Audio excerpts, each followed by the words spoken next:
Welcome back to another episode of Collector's Quest. I'm Tyler here with Johnny. Johnny, what's going on? Tyler, I want to talk to you about something exciting today. What's that, Johnny?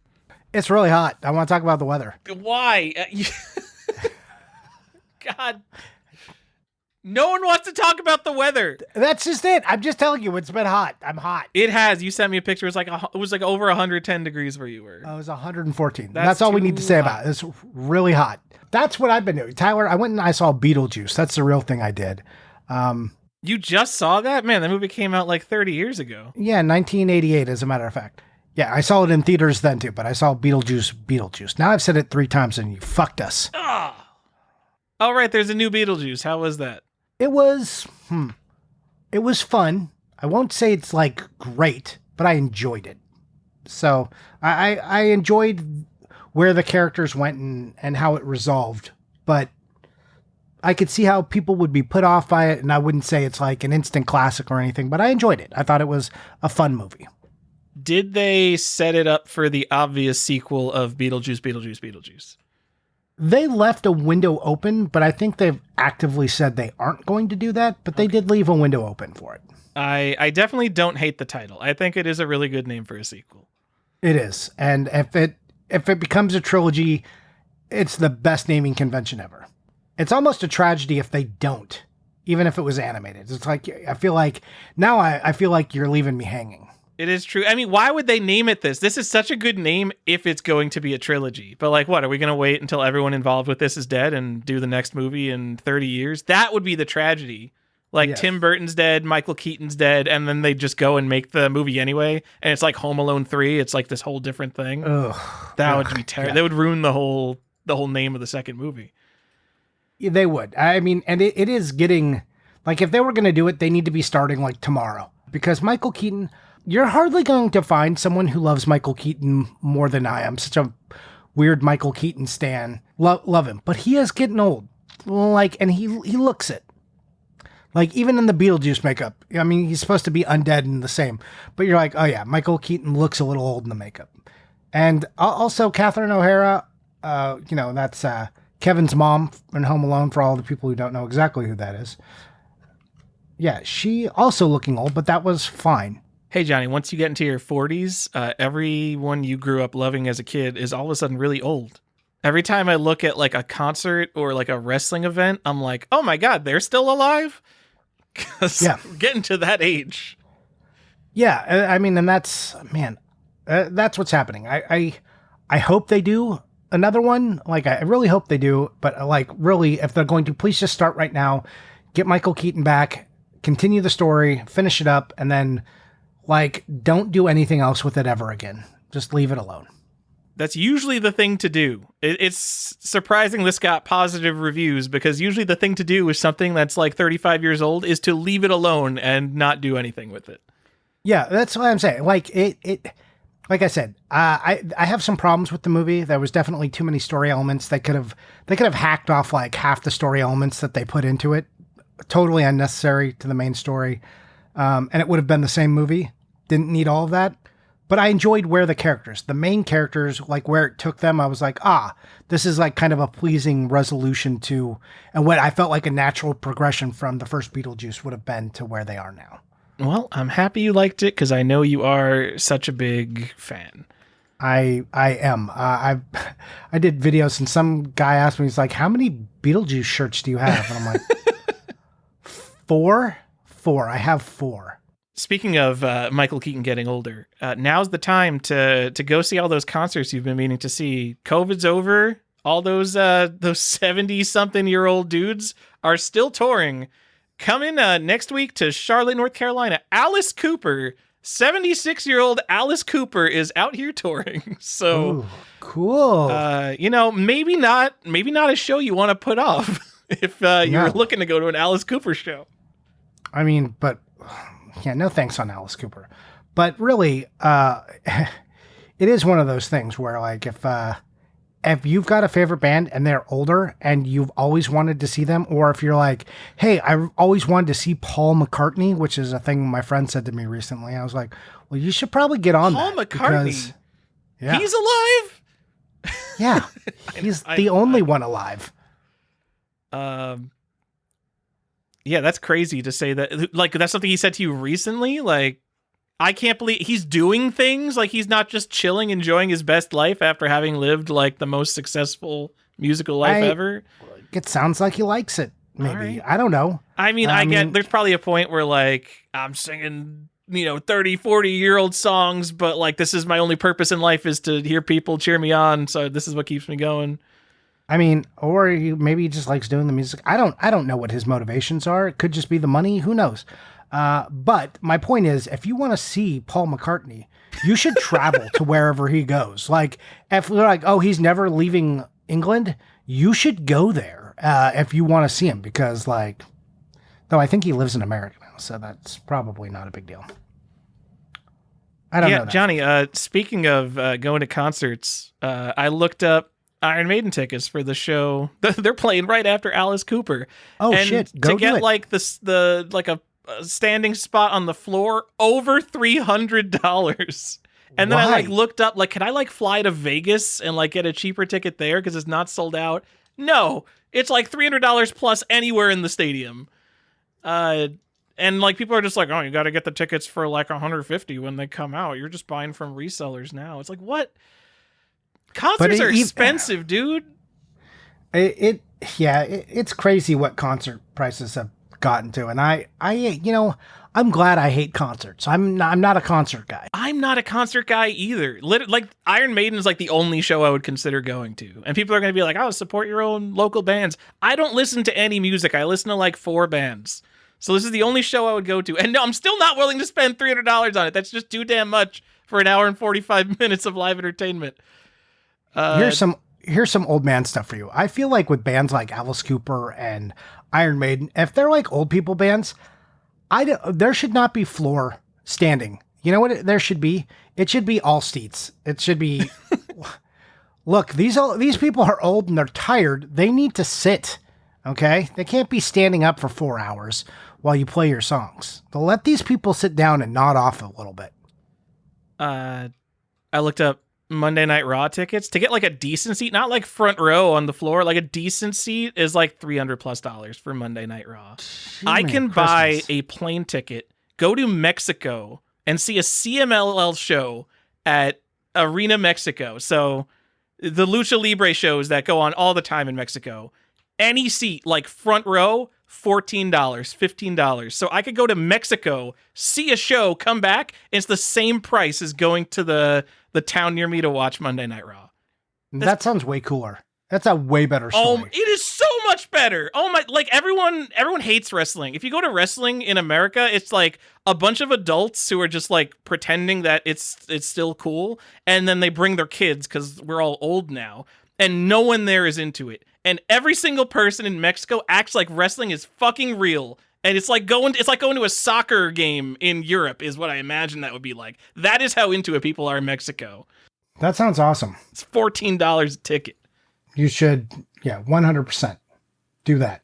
Just so you know, Johnny, my mom complained that we talk too much before the show, before we get into the topic. My mom, who listens to the show, says that we don't talk about video games fast enough. I mean, your mom's probably not wrong, but isn't this the part of the show that your mom should enjoy? I feel like it. Mom, if you want to go to Mexico and see a show, like, I'm there. I'll probably go for 2 days because it'll be worth it at that point. Yeah, this is just the collector's quest. Like, we're the background noise. If you want pure information, go to YouTube where you can see pictures of the things we're talking about. But we're an audio entertainment podcast. One might say, Johnny, comparable to, let's say, the Joe Rogan Experience, a really high quality podcast like that, right? We've got great opinions here. I'm going to say no. Probably not comparable to that because we don't have millions of followers and a bunch of, we have fans, but we don't have fans like that. I've never met a Joe Rogan fan, so I don't really know what a Joe Rogan fan is. They are legion. There's a lot of them. So you probably have. They probably just like that show makes so much money that like you guaranteed met a Joe Rogan fan. I don't know. Guaranteed. Would you say that this is I'm not going to say the Joe Rogan fucking show is evergreen. I was trying to make a transition, Johnny. The Collector's Quest having overlong intros is an evergreen part of the show, though. It sure is. But Tyler, I think I want to help you get to the transition. You want to talk about some games that might be evergreen because of, I don't know, say the skill it takes to play them? Yeah. John. I think your mom got in your head. I feel like you're rushing it now. Yeah, now I'm self-conscious about how long we're going to be talking before the show. I wanted to talk to you about just like video game graphics before we got into it too. She's really messing us up. That's okay. I forgive her. Johnny, evergreen games. Yeah. I want to talk about the games with the highest skill ceiling, because I do think about this from time to time. And kind of whenever you think about the concept of what is like the hardest game or the game you can invest the most time into learning, the same games keep coming up. And you know what? Over like the past 20 years, I don't think they've changed all that much, which kind of makes them interesting. Because they haven't changed, meaning people are still playing them, meaning maybe it's good to collect something that has stood the test of time. More than, say, Concord, which stood the test of 2 weeks. And then everyone stopped playing it. Oh, are you trying to talk about relevant new examples? Don't do that. Hey, this is a good, before the show... Do not buy Concord for $100 to $200 sealed. Concord is not and will never be a rare game. This is something people are buying. I've seen there was one mainstream YouTuber I was watching that commented on people buying this as like a speculative collectible. This is $100 million game. Guys, they expected this to be huge. They expected it to be the next Overwatch. They did not print 15,000 copies, send one single copy to every store, every big box store in America, and then be like, no, we're going to see how the first print run does before we really blow this thing out. This was like this is supposed to be a multiplayer phenomenon. Everyone was supposed to buy this. They printed enough copies. These copies will be out there. I think so. I'm sorry, if you already bought Concord sealed, I just don't know how to help you. We are on just different wavelengths. I mean, it's possible that it becomes rare, right? Right. I have no idea. I think it's possible that it becomes uncommon, but then, like, if you wanted something randomly rare that no one has ever played or cares about, there's a million modern games you could buy instead. I guess the one thing, it is maybe the biggest flop ever in terms of price to sales to how long it lasted. Like, this is... I don't know if you remember, like, Tabula Rasa. It's like an MMO that shut down in a year. It was a Richard Garriott MMO. Like, just a complete, utter disaster because no one played it. I've never seen a game shut down in 2 weeks. So there is a novelty to it. Yeah, that really is a clean slate, huh? God damn it, Johnny. No, all right. I'm in on Concord at $40. If you bought Concord for MSRP and you just want to have a copy because it is the biggest turkey of all time. Yeah, actually, the biggest turkey in the world. Let's make a Succession reference. I think there is something to Concord being the biggest flop ever. I own a copy of Battle Cruiser 3000, which is a Derek Smart game that was like overhyped and just, in development hell forever type thing. I do like collecting games that are disasters. I just think if you're paying $200 or like $120 for the sealed, you are already paying like the absolute premium for it. Like, wait till the hype dies down. We're literally in hype for Concord. This is what the developers wished happened the first time. It's funny. This is exactly GameStop stocks. Someone's gonna come to me with like the counterpoint. The counterpoint: Super Mario 3D All Stars sold like 7 million copies, and that has doubled in price. So. What could Concord do? Sky's the limit for Concord. Print runs don't matter. Nothing matters. Video games, nothing matters. Nothing at all? Nothing matters. What's the most expensive popular video games, how the prices work? If you take someone like if you have an alien look at video game prices and they're just like, what's Snow Bros? Why is Snow Bros like multiple hundreds of dollars over here? And you just look at them and you're like, oh yeah, it's Snow Bros. It's just always been hundreds of dollars. And they look at it and like, But why is Ninja Gaiden like a tenth the price of Snow Bros? I like Ninja Gaiden. And they're like, I don't know. Yeah, Ninja Gaiden, that's a cool exclusive. Snow Bros is an arcade port. What? I can't tell you. Because it was kind of rare and it says Capcom on it. Yeah, people didn't really want to buy this. So that's People why it's hated expensive. People in America didn't like it, so now it's expensive. I'm So sorry, what? weird.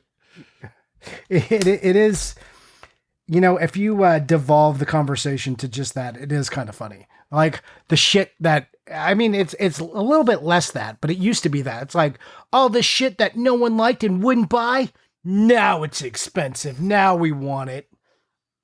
I only want shit that people don't want. Collecting is ridiculous. Who would ever become a collector? What a terrible life. I know. Like, could you imagine just like, what kind of brain would be like, this is a great idea? Like, what kind of people would then talk about it for several hours, a couple times a week? Oh God, that's us. So, Anyway. Johnny, now that we've got Concord out of the way, I want to talk about the games with the highest skill ceiling. The games that players invest thousands of hours into and play forever that aren't MMOs because MMOs don't actually require skill. Oh, like so Madden.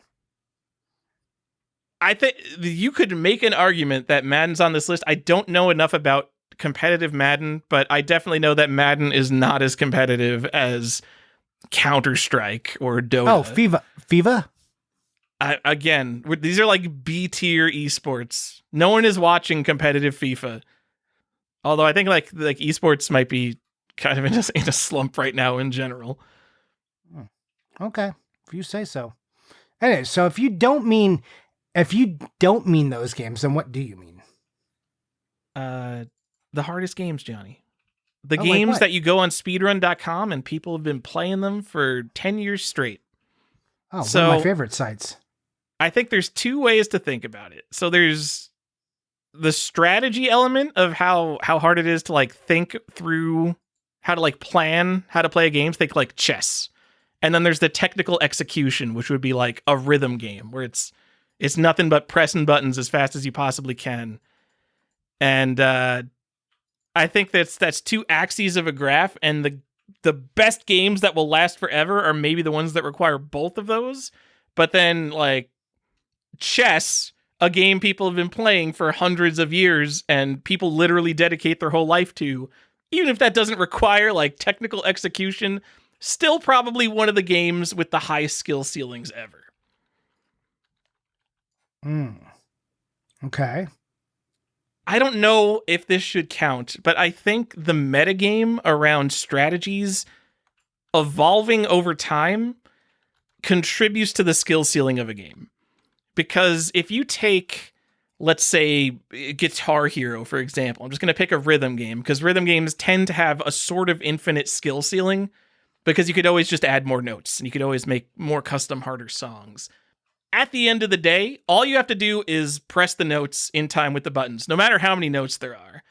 But if there's a game that has an evolving metagame where the strategy has to change over time, let's say like a fighting game, I know the strategies, the characters that go in and out of vogue, you kind of have to keep up with what everyone else is doing, especially in a player versus player game.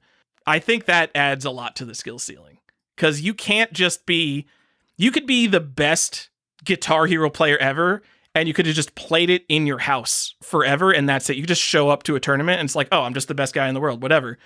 If you did that with Street Fighter 6, like, you can't just play that single player and be the best single player in the world and then show up to a tournament, because you don't know everything that everyone else is doing, and that's a huge part of Street Fighter.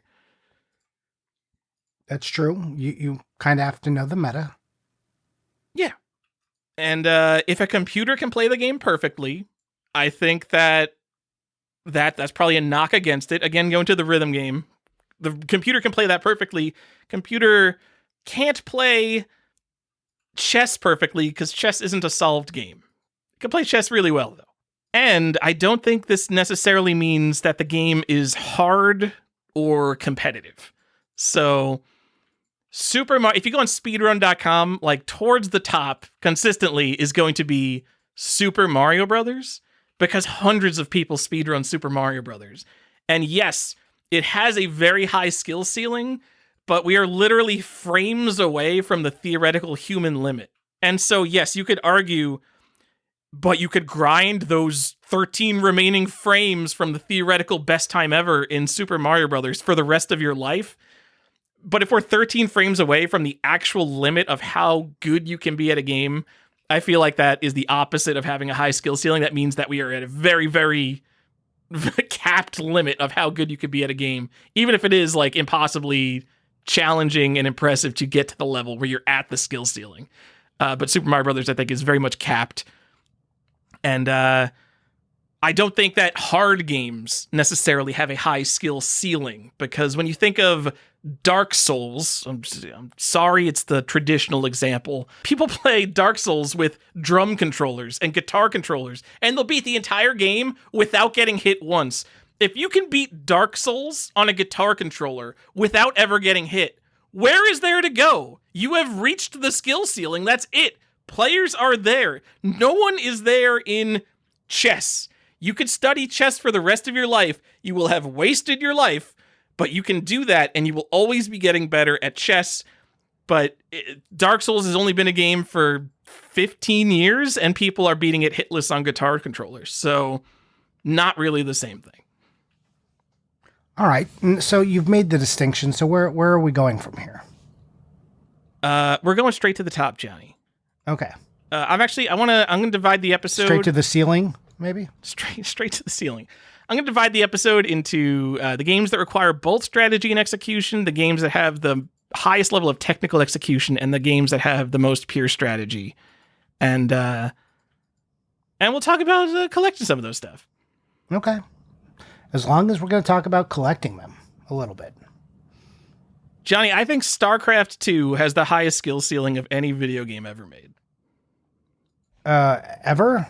Ever made. Give me... Like, not just of any game. Like, not just of all RTSs. Of any game? Of any game. So, are there any other RTSs that we're even going to talk about, or is this it? Yeah, sure. I'll talk about the original StarCraft. I think there could be an argument that StarCraft has the highest skill ceiling of any game. Okay. Not StarCraft 3. So here's the thing. If we get StarCraft 3, I don't think it's going to be as popular as StarCraft 2 for two reasons. One is that the RTS genre just isn't popular anymore. People don't play as many real-time strategy games. Just look at the Steam charts. You'll see like maybe one on there. But, StarCraft, released in 1998, that was like the bubble of RTSs. Like StarCraft super popularized the genre and kind of, built on top of the already popular Command and Conquer games. I don't think the genre is never going to be that popular again. It's like, 3D collectathon platformers on the N64. It's never going to be that popular again. No, mascot games are dead. Mascot games are dead. We just got Astrobot. Like, come on. The mascot games aren't totally dead. Is Astrobot? We don't need to get into that. We should talk about mascot games in another episode. All right. So to have like the level of competition in StarCraft 2, I think contributes to how high the skill ceiling is. Because if you play an RTS that has 50 players globally ever, the other human players are really what's determining how hard or how high level the strategy in the game can get.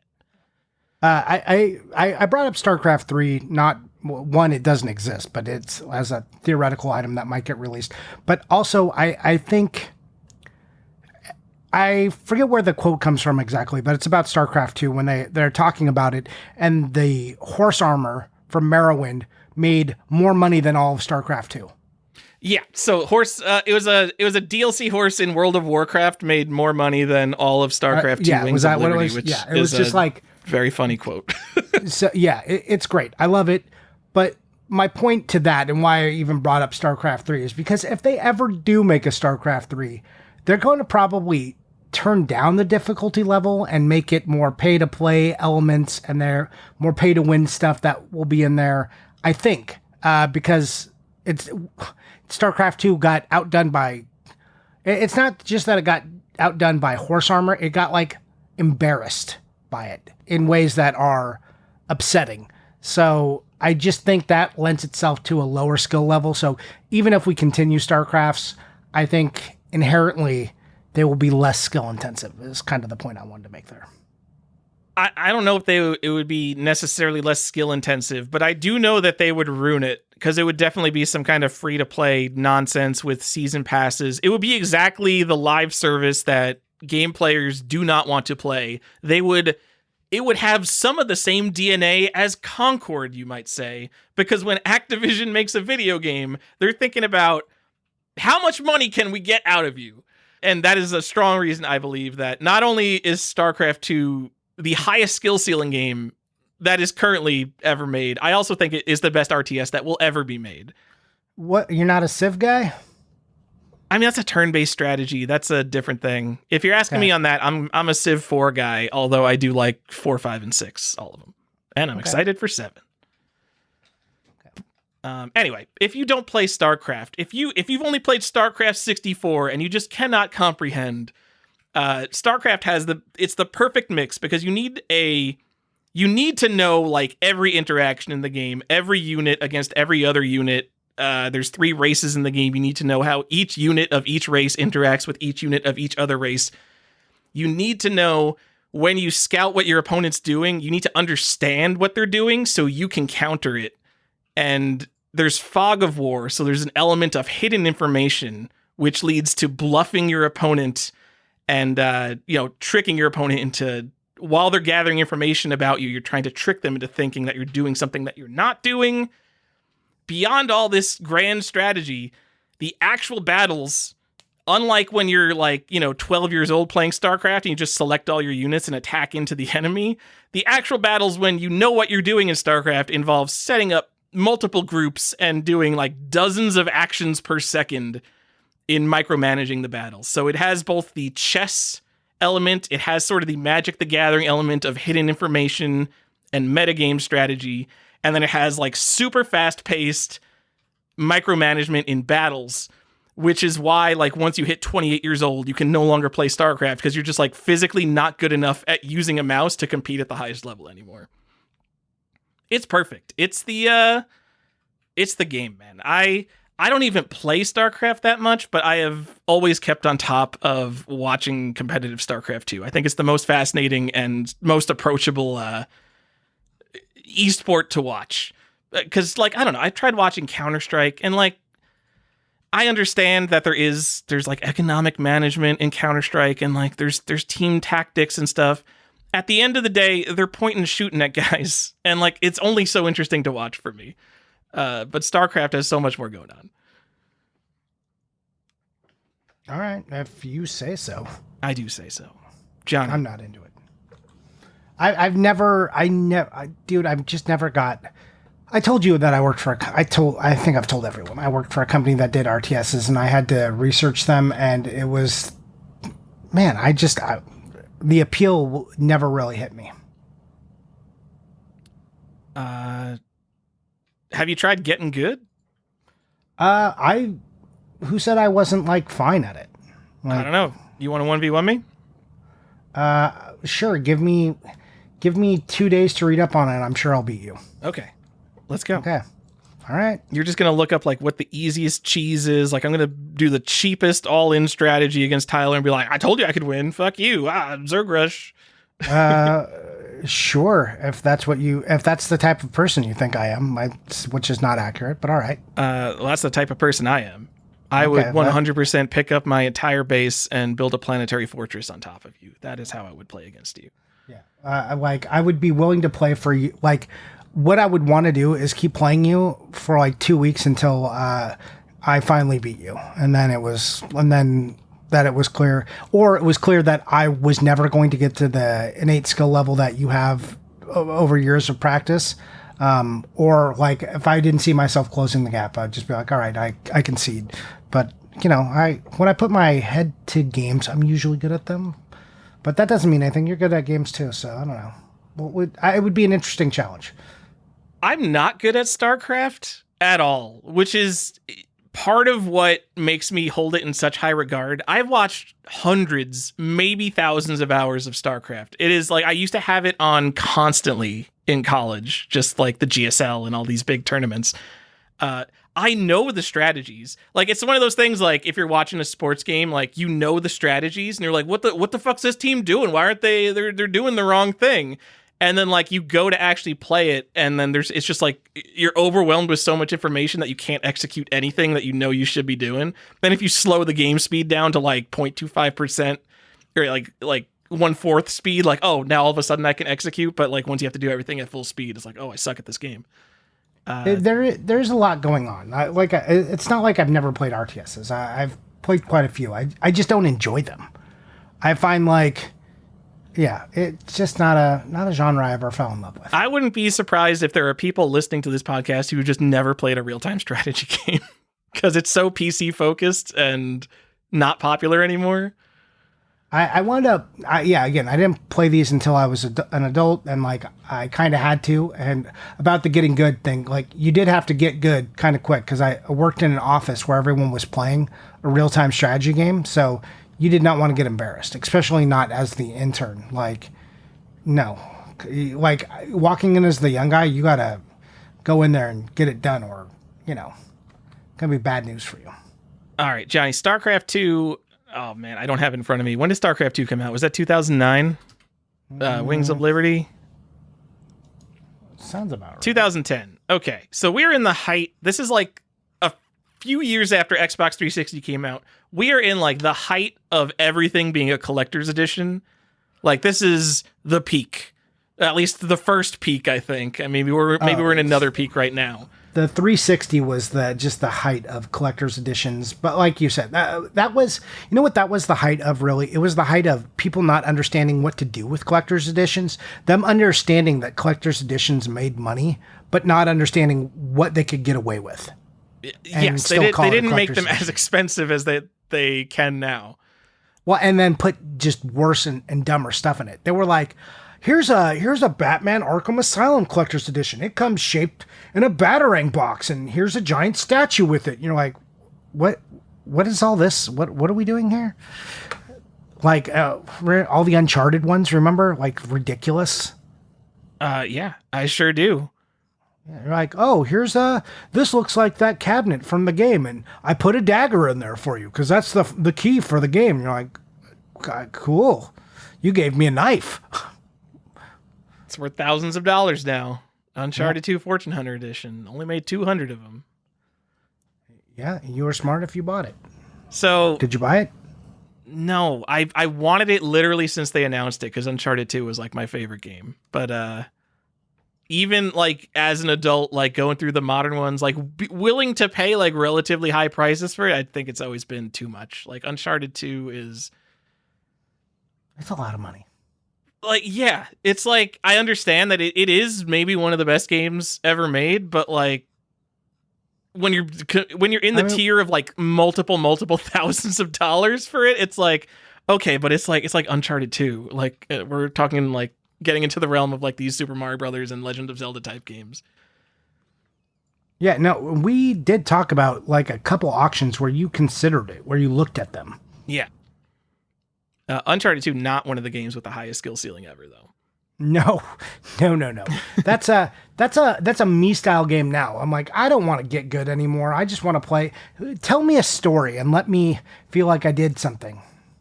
On crushing difficulty, Uncharted 2 is pretty fun. You can't just go in guns blazing and be an idiot. No, you have to, like, I want to have to think, but like mainly make me play a story. That's all I want. That's all I want to do. That's what I hate about video games, Johnny. I know. It's not what... Look, there's a clear divide between what you like and what I like. So, StarCraft 2, it comes in a regular PC small box, and then it comes in the collector's edition. These were $100 on launch compared to like the $60 small box. Every single person on planet Earth bought the StarCraft 2 Wings of Liberty collector's edition, because we're talking... This was 12 years after the original StarCraft. Can you imagine the hype for a new StarCraft game? Like, if you don't remember StarCraft, one of the most popular PC games ever. I mean, probably not in raw numbers, just because gaming is more popular now than it was in the 90s. StarCraft is obviously very high up there in most popular and influential PC games of all time. So the hype for StarCraft 2, off the charts. Everyone just spent the extra $40 to get the t-shirt and the long box. And there's two collector's editions. There's one that's just the long box, and then there's one that has all these dev signatures on it. And I don't even know how you got the one with all the developer signatures on it, but they're always available. I guarantee one of the StarCraft 2 with all the developer signatures is on it on eBay right now. So all of these are like $25 to $100, and it doesn't even matter what version you get. Usually sealed too. Probably the sealed one with the signatures is over $100. But man, it's just, these have gone down in value since you bought them, basically, which is crazy because I'm here hyping it as the number one game of the episode. If you say so. And then the original StarCraft, Johnny, I'm just going to say arguably has an even higher skill ceiling than StarCraft 2 because it has like technical limitations that StarCraft 2 doesn't. Like in StarCraft, you can only select 12 units at a time, which makes micromanaging your units even more difficult. People who can play StarCraft at a high level are very, very impressive people. So StarCraft, I think this is like... This is a game that will come up. People will talk about StarCraft in 20 years, Johnny. So maybe pick up a big box StarCraft. Because I'm always talking about, like, hey, when you're about to retire, don't you want the games that people are still talking about? So should I pick up the one with the signatures or no signatures? I'm sure there is a developer signature thing of StarCraft, but it's not like some common thing. So the thing with StarCraft is that the big box, it comes in a big box, and on the front of the box are the three different races. So there's a Zerg, a Protoss, and a Terran box. But then there's a collector's edition box. As far as I could tell, the only difference in the collector's edition is that there's a little badge that says like limited collector's edition in the bottom right of the box. And then I don't have them in front of me, but I think that the box is like that slightly 3D embossed thing. But I don't think there's like anything else that's different about it. And this wasn't like a first print because that collector's edition, it comes in like a plain variant. It comes with a Game of the Year variant. Then they started adding promotions to it. There's one that comes with like as a sticker for a free action figure. There's one that comes with a sticker for a free strategy guide. So you can't just be like, oh, I want the first print of StarCraft. Let me get the collector's edition. Nope. But on the positive side, after I've hyped this up as well, and this is a much older and arguably more important game, $40 to $75 for any of the StarCraft collector's editions, any of the StarCraft big boxes. Like, this is not an expensive game because it is very common. Well, that's good. And the when you line up all the faces, if you line up three boxes together, the sides of the box complete the faces of the other races. So like the side of the box is like the left half of a face, and then the other side is the right half of a face. So you can kind of line the boxes up and make a big long display. So which one should I buy? Which face should I buy? I think there is a right answer. I don't remember though. Is the Zerg one the rarest? I don't know. So the Terran is it's the most powerful race, and it's the human. And then the Protoss looks the coolest. The Protoss is like the kind of alien looking guy. That's probably the most common one. I think that might have been like the default box or something. I think so. So I think you want the Zerg one if you're really gonna pick one, but that's just me guessing. All right. No, you want all three. Well, I'm talking about this game's like $50 and it's StarCraft. Just get all three. Come on. That's what I thought you were going to say when I said that, but yeah, I tried to figure it out. I was like, all right, well, okay. All right, Johnny. That's it. That's StarCraft. I'm obviously a big fan. That's the pinnacle of both strategy and execution as one idea. So maybe, because the next genre we're going to talk about, I don't really understand. Okay. Johnny, I don't know what a MOBA is. I've never played League of Legends. I never played Dota in Warcraft 3. I don't know what this is. Oh, you didn't ask ChatGPT? I think I played League. Oh, no. You know what? I played whatever the Blizzard one was. They had Heroes of the Storm. I played at PAX. It's like a 5v5 game. And like I'm walking up to this station and like I'm playing with four other guys. It's like a half-hour match or something. And like I'm the guy who doesn't even know what the genre is, and I'm so clearly dragging the team down, and they're all so mad at me. And I feel like that is kind of the MOBA experience, because as far as I know, like playing League is about getting mad at how bad your teammates are. And that's part of what makes League so fun, is that whenever you lose, you can blame your teammates. But whenever you win, it was all you. Yeah, there's a very distinct idea for what a MOBA is and should be, and how it's executed well. They've never spoken to me. They're not games I went after. It seems like a team-based RTS, but you play as like a single action RPG character, and it's not fun, is what it really seems like. But maybe it's fun, and I just don't understand. Well, it's a battle arena, right? So that's like the key area. But it's not Fortnite, which is also like an arena game, but that's not the same. Well, yeah, it's not just like a death match. There's like creeps. Dude, I literally have no idea what's going on in these games. Someone's like yelling at me like, "Oh, you call yourself a gamer? You don't even know what a MOBA is?" Yo, you don't want a multiplayer online battle arena game where two teams compete against each other on a battlefield? I'm like, oh, like Overwatch? No, not Overwatch. I'm like, well, doesn't that just describe Overwatch? They're like, no, because that's like a team-based first-person shooter in an arena. I'm like, oh, well, like Call of Duty? That's again I'm like, okay, never mind. I'm just gonna stay away from MOBAs. Also, they're usually like on handhelds and on phones and shit. So no thanks. Video gamers, can we have a discussion about how so many of our genres are poorly named? I never want to say Metroidvania. If you say Metroidbrania, I'm just going to leave the conversation. Same if you say Bizarre PG. I can't handle the genre names. We need an adult to fix all the genre names, please. Yeah, you said Bizarre PG to me last week when you were talking about Earthbound, and I immediately threw up into the bucket next to my desk. So thanks for that. All right. Jesus Christ. But anyways, just so we are clear, Overwatch, not a MOBA, neither is Fortnite, but League of Legends definitely is, and so is Dota 2. All right. As far as I understand, Dota is a more complex game, and the matches are longer. If in my completely uninformed opinion, I was to put Dota against League of Legends, I would guess Dota has a higher skill ceiling. Unfortunate fact of that, you cannot buy Dota in any form. You could buy Warcraft 3, which was the original game that led to the original Defense of the Ancients, which I guess turned into Dota 2. So the closest thing you can get here is Warcraft 3, which, yeah, I guess you should buy it. It is not nearly as fun as StarCraft 2. I'm sorry, I don't get it, guys. Hero units suck. Do you know what Dota stands for? Did you look it up? Defense of the Ancients. Yeah, you got it.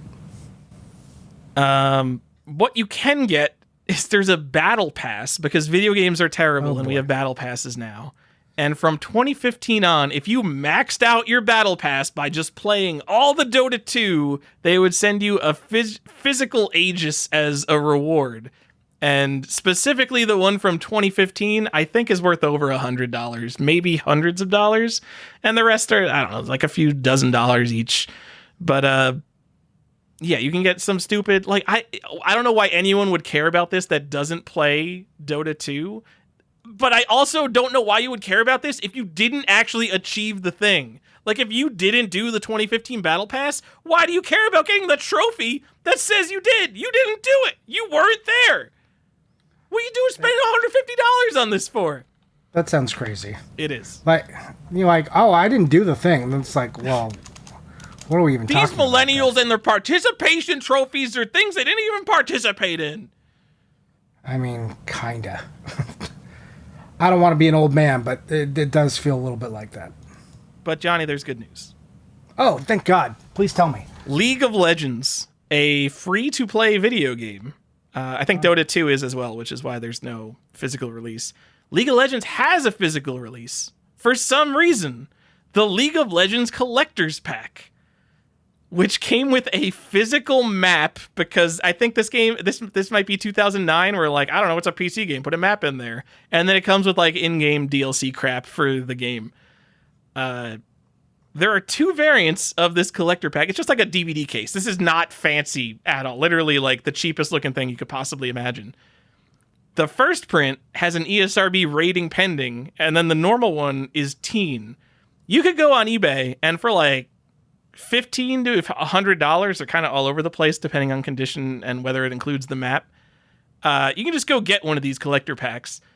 But the rating pending one sealed sold for $6,000 on Heritage Auctions. Why? What? It's because the happening? kids play League of Legends, Johnny. So it's, Oh. Super Mario Brothers, Zelda, League of Legends. Oh, yeah, the top 3 games ever. So I think there is a logic to it. It's the same thing with people buying like the Fortnite thing on like Xbox One because they're like, well, Fortnite's popular, so the people who play Fortnite are going to want this, right? Do the people who play League and Fortnite in these games, like these free-to-play games, do they want the physical object? So I hate this because how many people play League of Legends? Many millions. How many of them ever had this collector's pack? None of them, because it's a free-to-play game that all of them are playing because it's free? Yeah, I hate the idea of this. Well, I do have some good news, because this rating pending one is rare. Okay. And it's available for sale, because it's on eBay right now for $35,000. So, quick good. little $29,000 flip. Oh, good. I don't like it. You tell me. I understand the idea of, well, this is the most popular thing. This is the most popular movie. This is the most popular Pokemon card. So we got to buy it and speculate on it and flip it. But if it's the most popular thing, but the actual object you're buying is something that no one has any attachment to, that's so different from, a black box Super Mario Brothers that a lot of people remember buying. Very much so. When we start talking about like PC games that sell for this much, that is like very, very much in the top tier of most expensive PC games that have ever sold. And it's like the League of Legends collector's pack. So it's not even Mystery House. I love it. I bet a Mystery House has sold for more than $6,000 at some point. Oh, I mean, we know a Mystery House sold for more than that. All right, Johnny. And then I want to round out the strategy and execution segment with Battle Garega. And all right, I know StarCraft 2. I don't know MOBAs, and I'm kind of in the middle on shooters. I do think Battle Garega is a good choice, even though we have harped on about this game for being one of the best games of all time and maybe not getting the credit it deserves for that. Because it is a shooter that has this unintended emergent metagame to it where it's not about finding the critical path and going along like the developer intended route. Like the enemies in Battle Garega do not come in a pattern that makes their one best way to find your way through the game. Kind of the whole point of Battle Garega is that it gets harder when you're doing good, it gets easier when you're doing bad. And that leads to things like finding the best place to do strategic deaths. And kind of the strategy that evolves from Battle Garega, at least a good chunk of it is like a happy accident in how well it works out. There's no way that it was intended to be as interesting as it was. Maybe I don't remember the guy's name who made it. Maybe he's just a genius. It feels a little bit like an accident how good it is. But Johnny, this used to be like top tier in my mind. Like when I'm thinking of Saturn imports, when I first started collecting games, like obviously Radiant Silvergun would be the first thing I think of, but like in the top 5, Battle Garega was one of the coolest games I thought you could import. I know. We've talked about it before. And now you can get the Saturn version for $120, which is cheaper than it was in the 2000s, I think. That's crazy. That's crazy talk, right? Right? And it's because it's a port. It's an arcade port. You can get the arcade PCB if you're a real originalist for like $1,000 to $2,000. I tried to look this up. Man, buying arcade PCBs takes like specialized knowledge because one of the ones I clicked shipped from China and it was called the China Region Unlimited version. And I don't know if that means that there was a special release in China or if they made this Battle Garega PCB and they're taking unlimited of your money to buy a repro Battle Garega. Yeah, I don't know. But I can just buy a US PS4 copy now, right? Just that's all I'm going to do. Easy mode, right? Best way to do it? I don't know. So this is the thing. If you were buying a shooter, do you want the earliest port or do you want the best version of the game? Well, I think we're talking about playing it. So I think you want the best version, right? That's what we want. We want the one. Like, I can see if everyone crowds around the original, then you definitely want that one. So I don't think it's necessarily the original. It's the one that people want to play the most because, spoiler, we're going to talk about Street Fighter 2, or Street Fighter. We're not going to talk necessarily about Street Fighter 2, though, right? So that's not the one that the kids are playing. I mean, the kids are maybe still playing Street Fighter 2. Yes, I mean, yes, there is some, and there's a bunch of retro enthusiasts who are going to always be playing that, but that's not the one, that's not what it is. Yeah.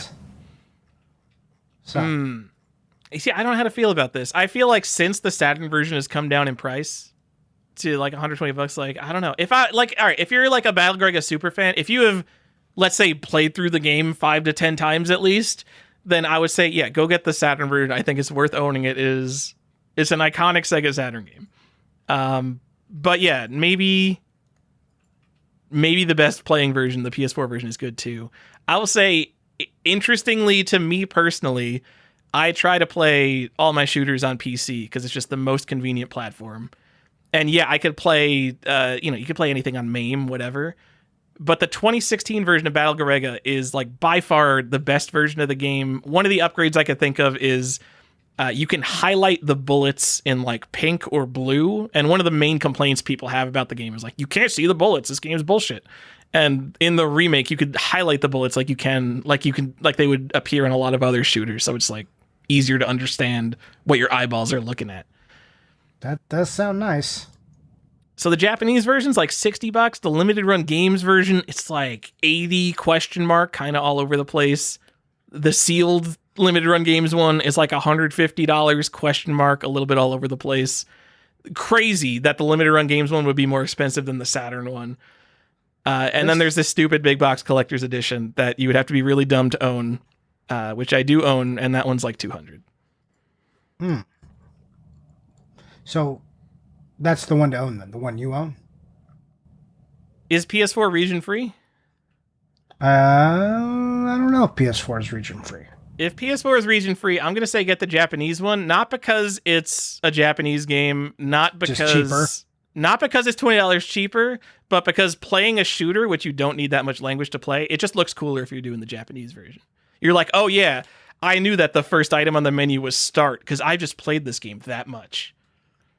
So again, you just look cooler. The assumption with these games is that they're for people who are playing the game. So if you want to show off, you might as well like do the showy thing. Yeah, it's like if you're speed running a Zelda game, you just do the Japanese version, so all the text is in Japanese, just because you're like, oh yeah, I've played this game so many times, I know what's going on, even though it's in Japanese. You're like, oh yeah, no, I don't need an instruction manual. Like, what are you talking about? That would be ridiculous.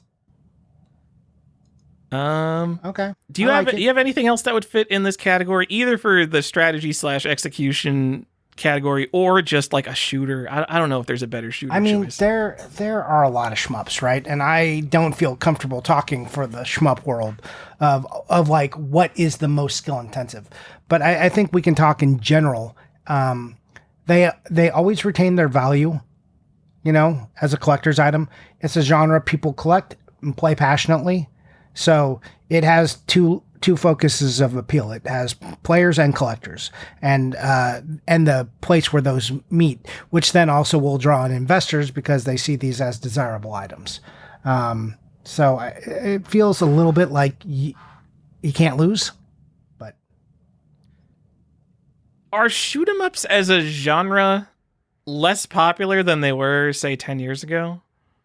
I think so. In terms of like collectors, because I used to always see I was on like Digit Press and Game TZ, but people would just like have all their games like spread out on their bed, and they'd just be like, "Yo, check out this out," and they've got like just like 100 Saturn and PC Engine shooters, and maybe it's just the groups I'm in because I'm in our people here, and I don't know many people who do that. Yeah, Galdius, cover yours. I think they are less popular, but I think. Maybe because they're notoriously harder games. But I think there's another factor here.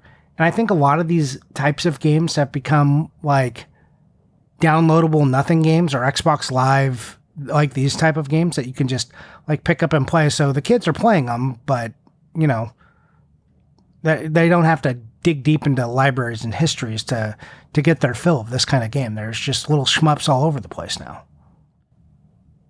I think this is maybe a tangential point. I think shooters very unfairly get called like a pick up and play genre a lot of the time when I mean, you can pick them up and play them, but you won't be any good. Yeah, like, okay, like if you download the Xbox Live game or whatever, and if you just like keep pressing the start button to like get through the game, like you have picked up and played it and you have missed the entire, like every intentional design choice that game ever made. I don't know, like maybe some stupid indie shooter. I bet not, because it's such a niche genre. Like maybe some stupid indie shooter is just like, oh, we just threw enemies wherever because it seemed cool. But a lot of shooters are obviously designed like it's literally like 20 minutes, like a 20 to 40 minute game of like the most intense intentional design decisions that they could possibly be. Is like the most intense focused gameplay experience ever. It's the opposite of like a pick up and play game. It's like you have to play this 30 times and learn what they're trying to get you to learn here. You know, it's funny because I feel like there's kind of a nice little tie-in to pinball here, because people think you can like anyone can just go play pinball, but you just until flip you the flippers when the ball's at the bottom. Yeah, you just hit it and you just get points, right? That's the whole point of pinball. Yeah. And I think shooters kind of get that same rap, right? Like, oh, you can just go do that. And I think to be good at either of these things, it requires an investment, but it does invite your casuals just to like grab it and do it for 10 minutes and then walk away and be like, yeah, I did that. But was the point gained? Did they see all the design? No. And spoiler alert, a lot of the games we're going to talk about in this episode, it all comes down to pattern recognition. So, which is a lot of gaming, right? That's like, hey, do you see these patterns? And how quickly do you adjust to these patterns and pick up on them? Well, welcome to shmups and strategy games. It's just the human brain. We were born to recognize patterns, so the game designers are just like, I'm going to make a game about recognizing patterns. And you get little dopamine hits from that. You're like, I saw a pattern and I found out the thing to do, which initially was just established to keep you alive. You're like, oh, I saw that animal and its big teeth. I recognize those big front teeth as things that eat meat. I'm going to avoid them. Am I in like a game design college lecture right now? Are you like telling me the fundamental element of game design is like, oh, you're getting the dopamine because you recognized a pattern. That's just what the human experience is about. Yep. Sometimes I teach here. Anyways, Johnny, Tyler, keep going. Keep it going. All right, I want to move to a different category. The games with the highest level of execution. Ooh. And I think StarCraft might still be up there. But I think fighting games are kind of the genre here, because there is there's a such thing as like a player versus CPU fighting game, obviously. But once you get to a certain level, you're only playing against human opponents, and there is no way to consistently beat another human opponent. So when you're playing any fighting game, you can't be the best. You just constantly have to keep getting better. The three examples I think I want to talk about are Street Fighter, Tekken, and maybe to a lesser extent, Super Smash Bros. Melee. I tried to find the fighting game with the highest skill ceiling. Again, this is not a genre I am super familiar with. So I just kind of tried to get the vibes. The vibes I got are that the latest Tekken, maybe like Tekken 8, is the most complex fighting game. Those are the vibes I got. But it's really hard to get accurate opinions because everyone in the fighting game community is just like the most opinionated person about fighting games. But I think I've seen multiple people complain that like to start playing Tekken, you have to like study a textbook of how all these characters can do 60,000 moves each. So that seems like, I don't know, it seems like really complex and annoying. It's kind of funny because the amount of effort it takes to be good at that level of Tekken, they could just learn a martial art. But no one's going to be impressed at a martial art, Johnny, because that's fake fighting, whereas fighting games, that's real competition. Okay, I'm just saying, you could probably go the amount of time that You can say this for a lot of games. The amount of time that you are investing into this one game, had you just put that into actual fighting, you would be an excellent fighter now. Johnny, I want people to write in and tell me if there's an interesting Tekken collectible, because I could not find one. Yeah, it's Tekken Tag on the PS2. Sure, yes. No, it sure isn't.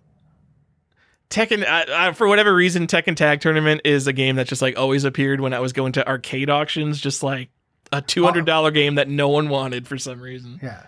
You like Tekken, but with 2 characters? Let me tell you about Tekken Tag. So in terms of collectability, I think Tekken 1 is the only thing we're really going to get here. Actually, I don't have the long box price in front of me, which I should. Oh, Johnny, man. What's a Tekken long box worth? I mean, a 9.8 A++ long box sold for $55,000. Okay, maybe a more sensible answer would have been like, I don't know, $75 for a pretty nice one. I'm sorry, you're right. A 9.8 is like reaching for the sky. A 9.6 A+ long box sold for $28,000. That was last year. So this year, a Tekken long box mint condition sold for $55,000. Yeah, but this one didn't have a broken ass seal. And then the last year one sold for $28,000. These prices are That was a insane. 9.6. That is 0.2 like degrees of the human eye not registering. Like it might have been like the shitty cardboard box variant versus the jewel case. I didn't check the variants on them. I don't know if you're spending $30,000 on Tekken. Do you care which version it is, or you just like long box, have all my money? Yes, let me tell you, if you ever buy a long box and it's not in that basic plastic Saturn style case, don't buy it. Like, don't buy it with investor hopes, because it's just gonna be sitting in your graded thing, and the front cover is gonna fall off, and you're gonna be like, my investment. So, just to give the Japanese prices for comparison, same grades, 9.8 A++ sold for $2,000, and then a 9.6 A+ sold for $500. So like Japanese is like whatever compared to the US prices. You know what game I don't see on this list, which is upsetting me? What? Also a PS1 fighting game, kind of like Tekken. Star Wars Masters of the Terrascasi. Where's that, Tyler? Oh, that's an AVGN classic. That's part of the Angry Video Game Nerd set. So yeah, I don't watch that ever. I bet so. There's like a Wikipedia list of games notable for negative reception, and like everything the AVGN talks about makes it onto that list, whether it's a good game or not. So maybe a good one to invest in, because that's like a $15 game. It's a Star Wars game. It's evergreen because the Angry Video Game Nerd did an episode on it. Do you want to know something about Terrascasi, which is a fighting style? Do you know who is a master of that style? Is it Obi-Wan Kenobi? No, it's Darth Maul. There you go. Oh, hey. There you go. That's for you millennials who love the prequels. You know what?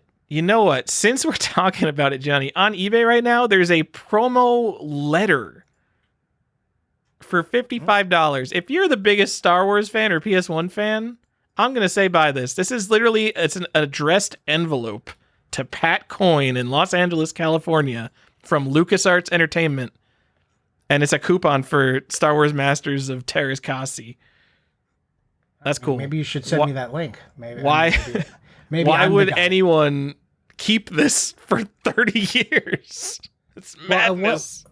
What I want to know is like what point where they're like, you know what? It's time to let this bad boy go. I've loved this forever. It's time to go. I've kept this for 30 years. Anyway, buy it now, $50. Yeah. Yeah. I mean, but like, what are you going to do? You're going to put it in an auction and no one's going to see it because no one is looking for this. Yeah. All right. It's funny. It's like a little, yeah, this is terrible. I'm not buying this. Okay. Johnny, I don't get Tekken. Because do people care about Tekken 1 that much? I don't understand why it has realized these insane, like among the most expensive video games ever sold. We're talking about $30,000 video games. In the grand scheme of video games, obviously not many video games can hit $30,000. And we're talking about a Japanese arcade game ported to PlayStation, then localized to America. And then there's a variant. So there's the cardboard variant and the jewel case variant. I don't know which one came first. I'm assuming the cardboard one came first. Well, actually, I don't know. Did the shittier one come first and they made it more premium, or did the premium one come first and then they cost cut? You know, I used to know this. We're gonna have to reach out to Game Rave, PlayStation Library, and have him tell us. Jason, tell us what we don't know. Either way, like, what's with Tekken? Like, you know what we could do? We could just look at the launch dates and figure this out ourselves. I bet. Do you want to do that, or do you want No. No, we don't need to do that. Okay. Hold on. I'm going back and I'm checking these stupid Tekken price. I want to see if they're different variants. Because if they're different variants, then someone bought like the very wrong thing, because one of them's not the earliest variant. True. Yep, one of them's the jewel case. So the $55,000 one's the jewel case, and then the $30,000 one is like the cardboardy one. Ah, okay. I don't know if that matters. Well, glad we sussed that out. Guys, maybe don't pay like these prices for ports. Like, I know not everything has to be like the absolute first version ever, but it's Tekken. How many arcade cabinets of Tekken 1 could you buy for $50,000? All right. A lot. This Tekken is crazy because I remember seeing a want to buy list on like Facebook. This was like maybe 3 years ago. And it was like all the most basic bitch stuff. It was like Pokemon Red, Pokemon Blue, Super Mario Brothers, The Legend of Zelda, Super Mario 64.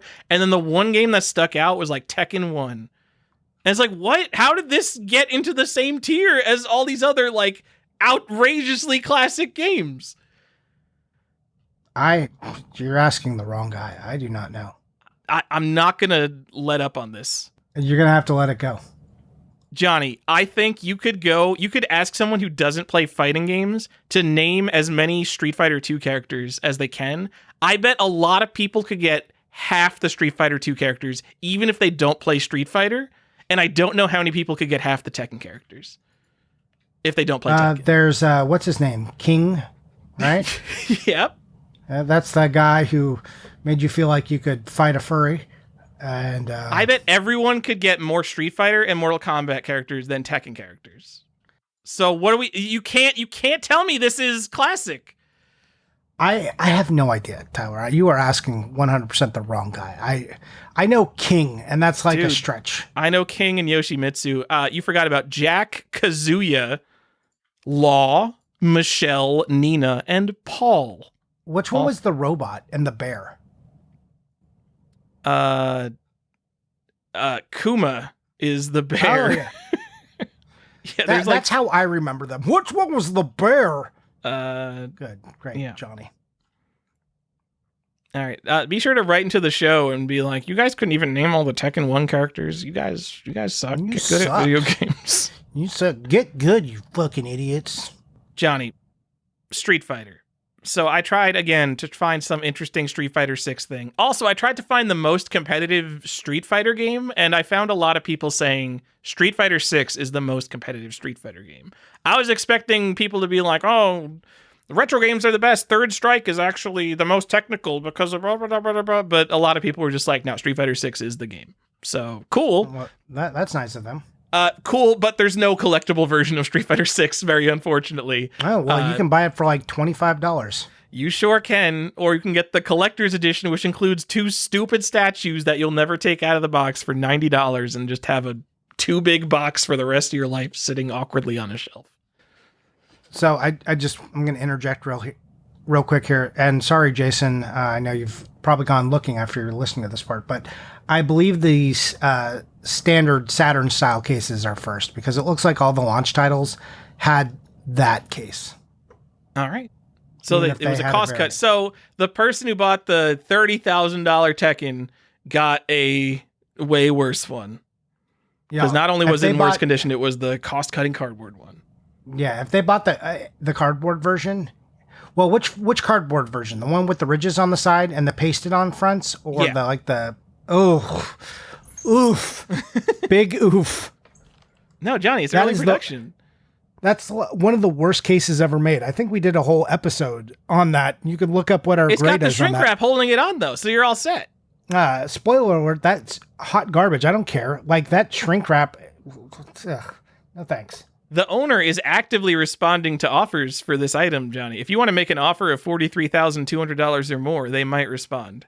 If you want to help them fix a mistake, then you can contact them. No thanks. Live with it. I mean, if I had $35,000, I know what I'm doing with it. Remodeling my bathroom. I'm buying that League of Legends collector's pack. No, thank you. Johnny, it is crazy when you say things like, if I had this, I know what I would do. And it's like, remodel room in my house. And you're like, oh God, I could just do that. Anyways. Johnny, what's the best Street Fighter thing? So obviously nothing in Street Fighter 6 is collectible. Street Fighter, interesting, because I wouldn't say that going back to the first Street Fighter is collectible either. Like, you can get Street Fighter, but like it's on PC, it's on, I think, PC Engine. Like, no one gives a shit about Street Fighter. So really, Street Fighter 2 kind of has to be the collectible thing in the Street Fighter series, right? Kind of is, because it's the retro game. It's the fighting retro game, that and Mortal Kombat, like whichever side of the fence you were on. Kind of the game that defined the entire genre. Just that little small detail. Yeah. So Street Fighter 2010 on the NES by Capcom is our answer. That's it, because NES always wins, guys. I'm sorry to let you know. Yep. This is an NES podcast. That's why I was shitting on Tekken, because it's not an NES game. Come here for more hot NES tips. I like Tekken, by the way. I don't know why. I'm not shitting on Tekken. I'm shitting on paying $55,000 for Tekken, maybe. But at least you got the right version. You didn't get the stupid cardboard version. If you bought the cardboard version, I'm sorry, dude. It's just wrong. Oh, you know what? I realize what the right answer is now, and I can't believe we didn't see it before. Oh, what? There's this company that we haven't talked about in a while that made a very exclusive version of Street Fighter 2, where there might be a glow-in-the-dark cartridge. So the right answer is clearly to buy the IM 8-bit special edition of Street Fighter 2, the World Warriors. IM 8-bit Street Fighter 2 for the Super Nintendo cost $100 upon release. Took a long time to sell out, not as long as Mega Man X, I don't think. No, I believe that's still available. That's crazy if it is.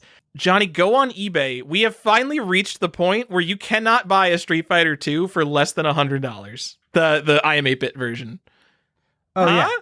Are we officially collectible, baby?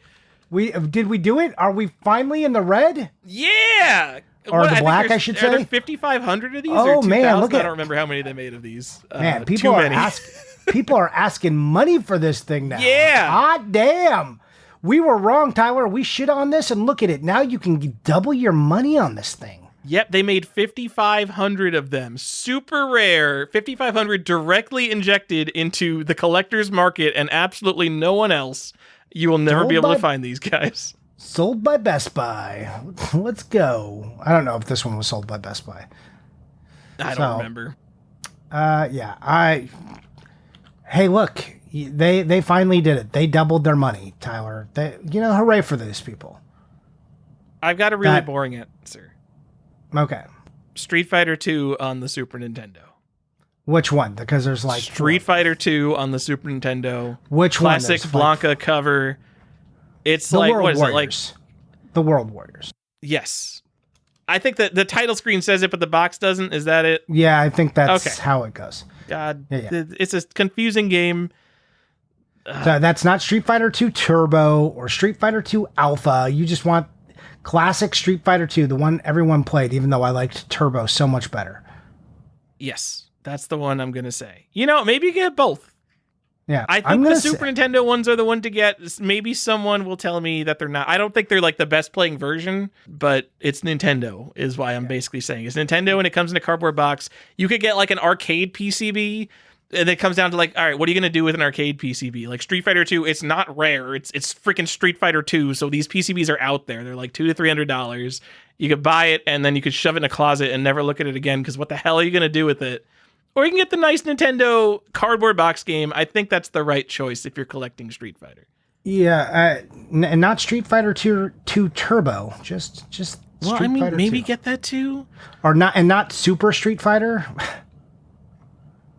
I think the collectible answer back in the day was the most expensive one was always Street Fighter 2 or Street Fighter Alpha 2, right? Yes. Yeah. But the Super Nintendo one's the first port, so just get that one. Yep. What else? Is there a cool Third Strike? I mean, people really love Third Strike as well. I mean, people love a lot of the Street Fighter games, but is there a collectible Third Strike that is worth collecting? Sure there is. I don't know Thanks. it, but I'm sure someone loves it. So, okay, the only contemporary port was Dreamcast. That does not strike me as a particularly collectible version. No, I'm wrong. Look at that. The Dreamcast version of Third Strike is like $120. I'd call that pretty collectible for a freaking Dreamcast game. Yeah. I'm going to also give a thumbs up to buying Third Strike on Dreamcast. Okay. Those are my collectible Street Fighter picks. Street Fighter 2 on SNES and Third Strike on Dreamcast. Literally like the most bottom of the barrel basic bitch. Not rare, not exciting picks. I'm sorry. That's okay. I'm going to tell you to buy the one on the 3DS with the lenticular cover. What? Why would you play Street Fighter on 3DS? That sounds horrible. That's the joke.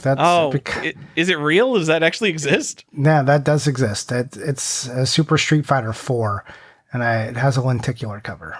It's like a slide over it, I'm pretty sure.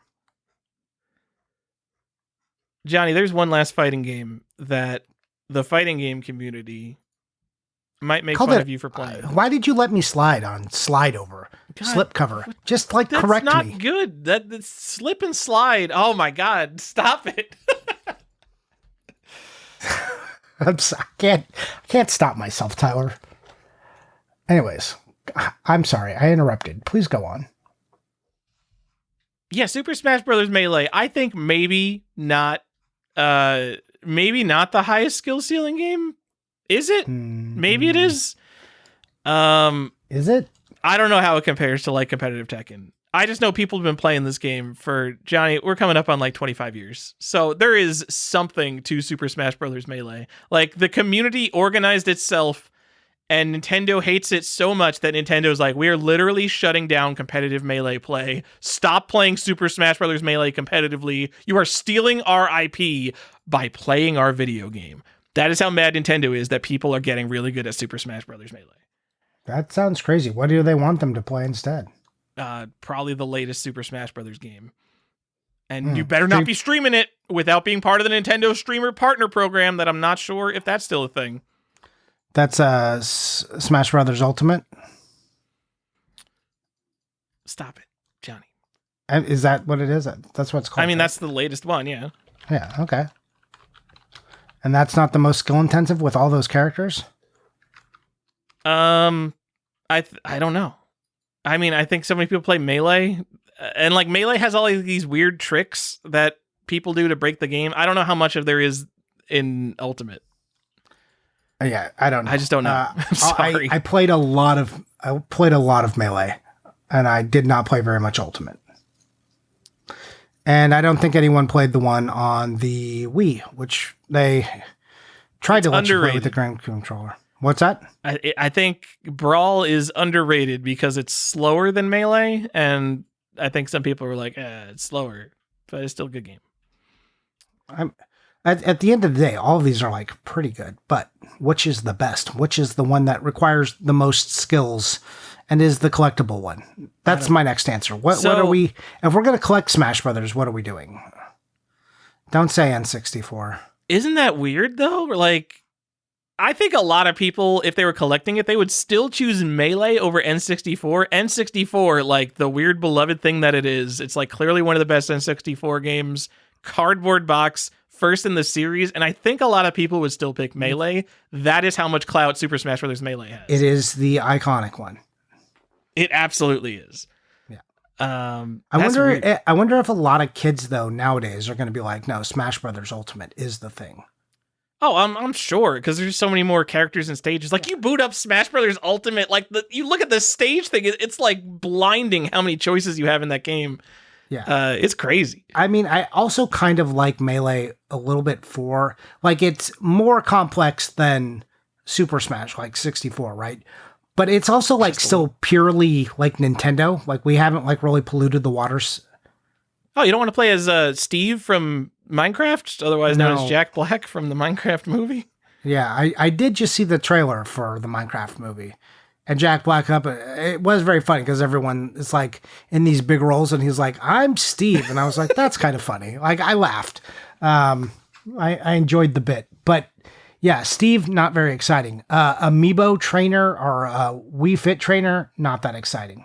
How dare you?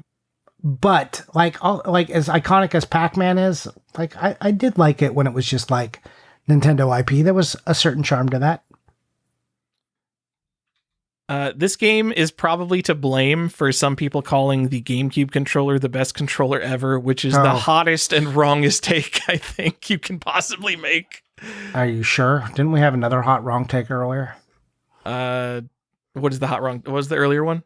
I forget. We had like an episode where there was a really bad take on, the best Dreamcast being the best system of all time.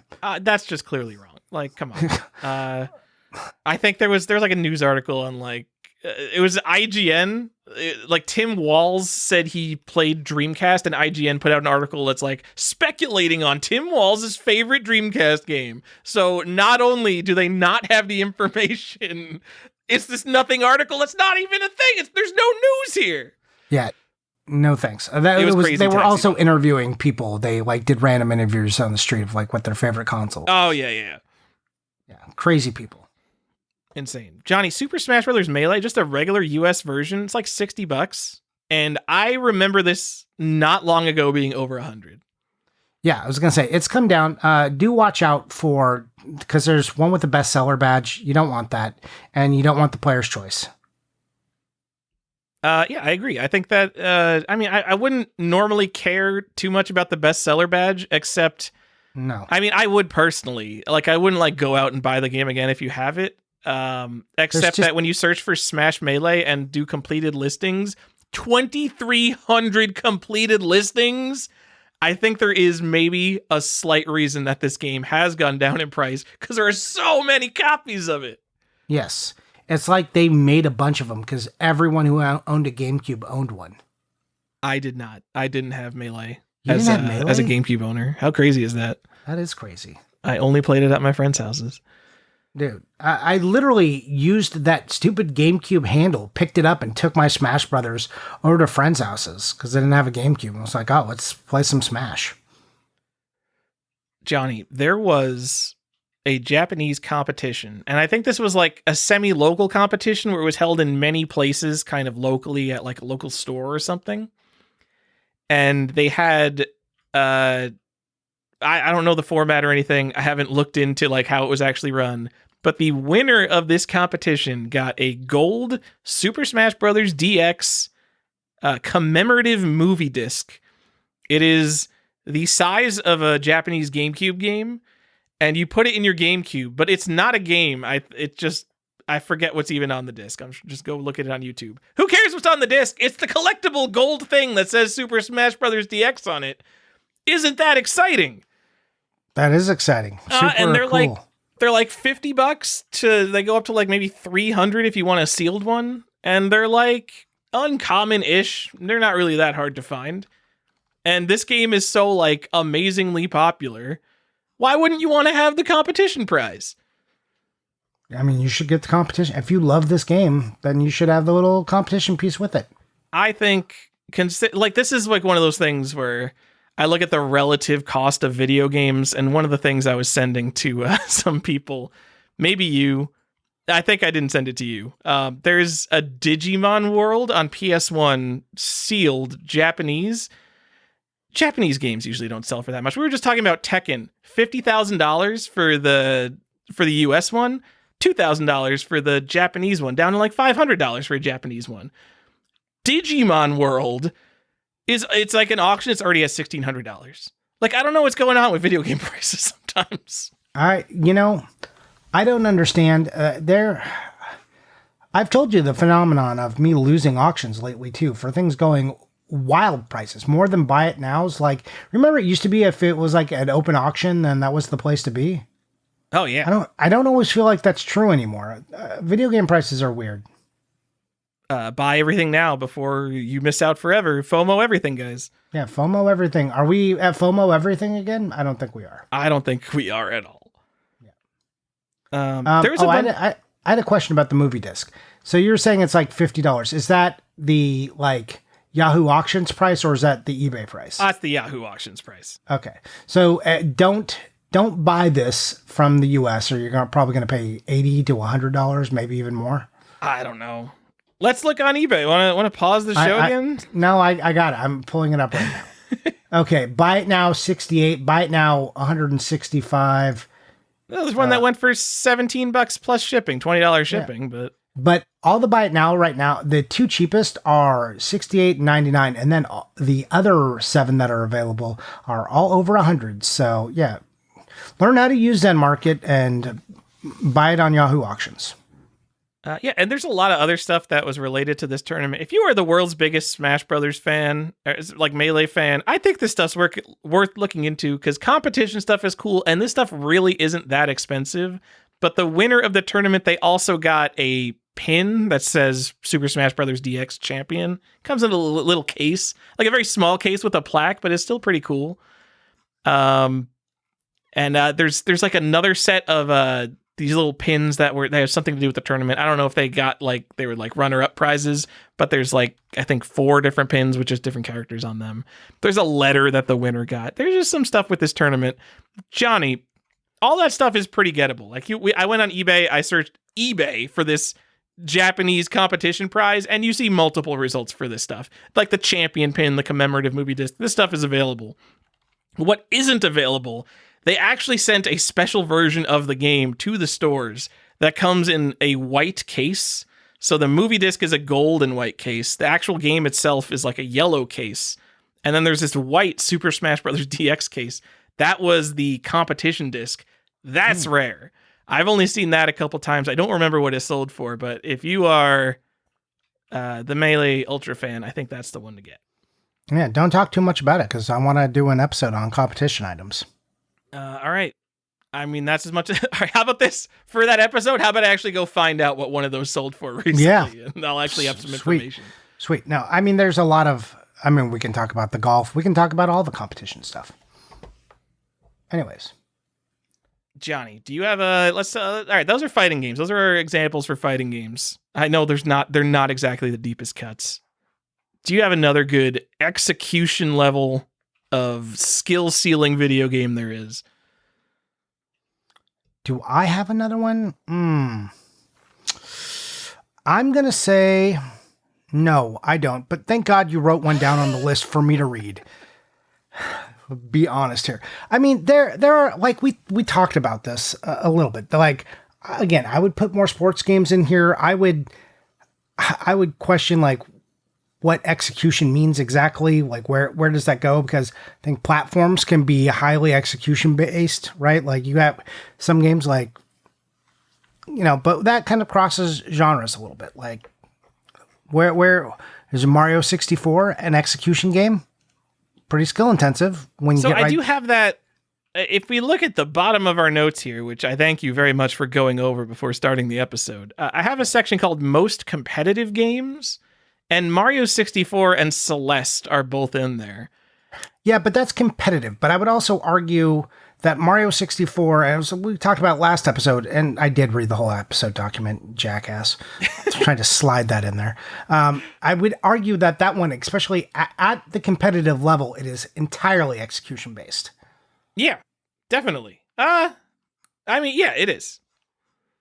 So that's why I'm a little foggy on like where are we making the line here of like, oh, is this execution? Like, I don't feel that's true for Minecraft, even though I feel Minecraft is very competitive. Of course, you have to execute whatever. I'm inclined every time I hear the word execute, I'm inclined to think about sports games because every athlete who walks off the field and asks why they won the game, it's like, well, we executed and blah blah blah.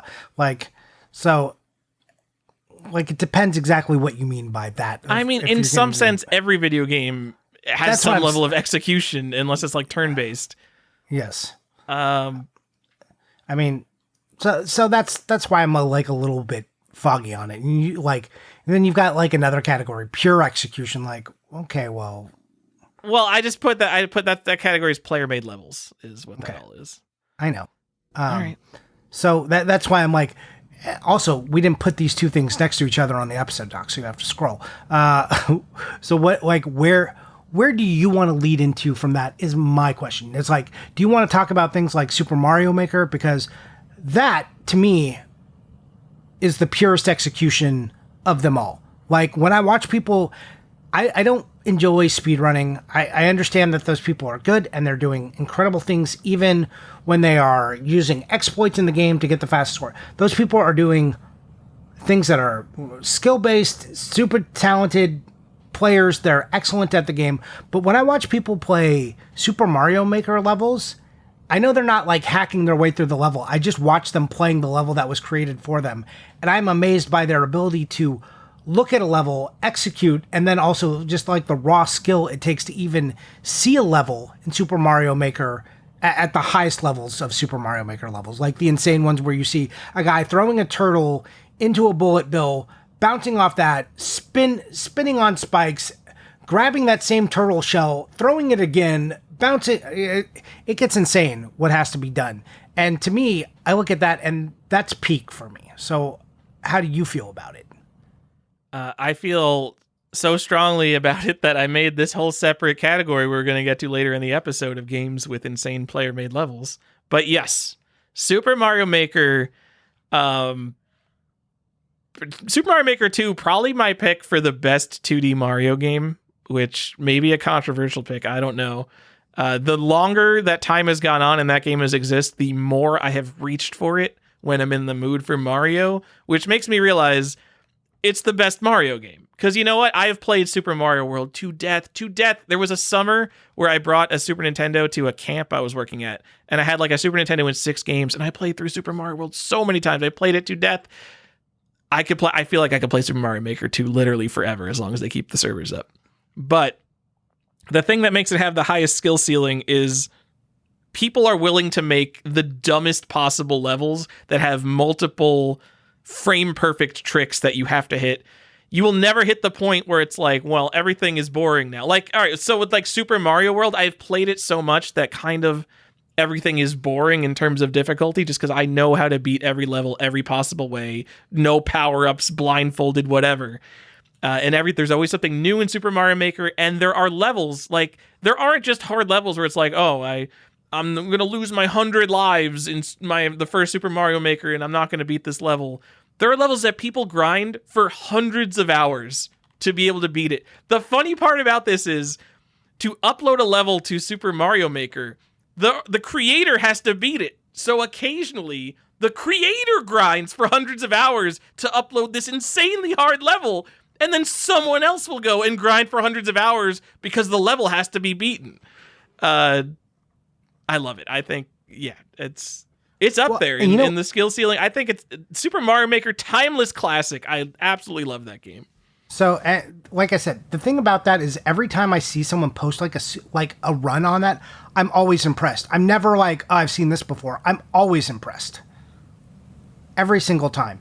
And I was going back to where this was not player-based. Like, you put Rocket League on here, and here's how I feel about Rocket League. One, I think you could argue it's a sports game. It's basically soccer with cars, right? It always looks clumsy. I know they're good, but even when they're good, it looks clumsy. And Super Mario, so that's like execution doesn't quite speak to me on that. Rhythm games kind of speak to me on personal execution in this way. When you watch someone who's really good, and same with like Guitar Hero, but we already kind of talked about that. But Rocket League just looks sloppy. Even when you're good, it looks sloppy to me. Do you not feel that way about it? How much Rocket League have you played?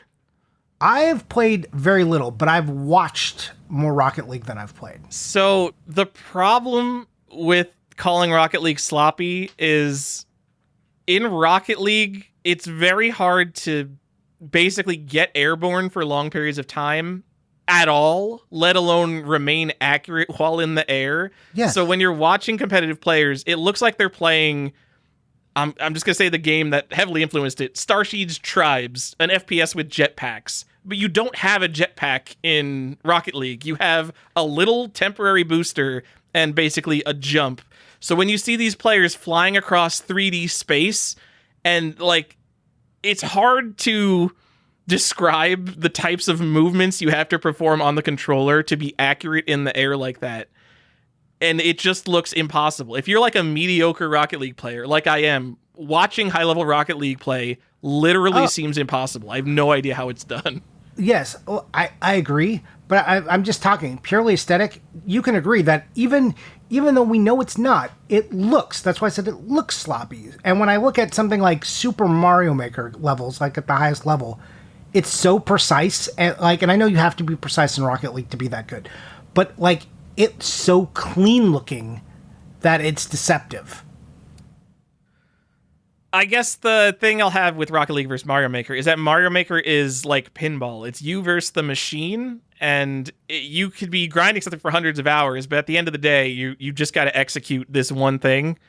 And Rocket League is completely player versus player, so you can, like, eventually you can beat any Mario Maker level, and you can't beat Rocket League because there's always going to be someone better. And I think that the amount of skill you need to reach that high level is insane for Rocket League. Sure. I can see that. But again, this comes down to I don't know how much more skilled, I don't know how big a difference that is than just being really good at, say, Call of Duty. I mean, I don't know. It's, I think there's some element of strategy to Rocket League because it is like a real sport where you have a team and you have to manage like where your team is. So there is that strategy element.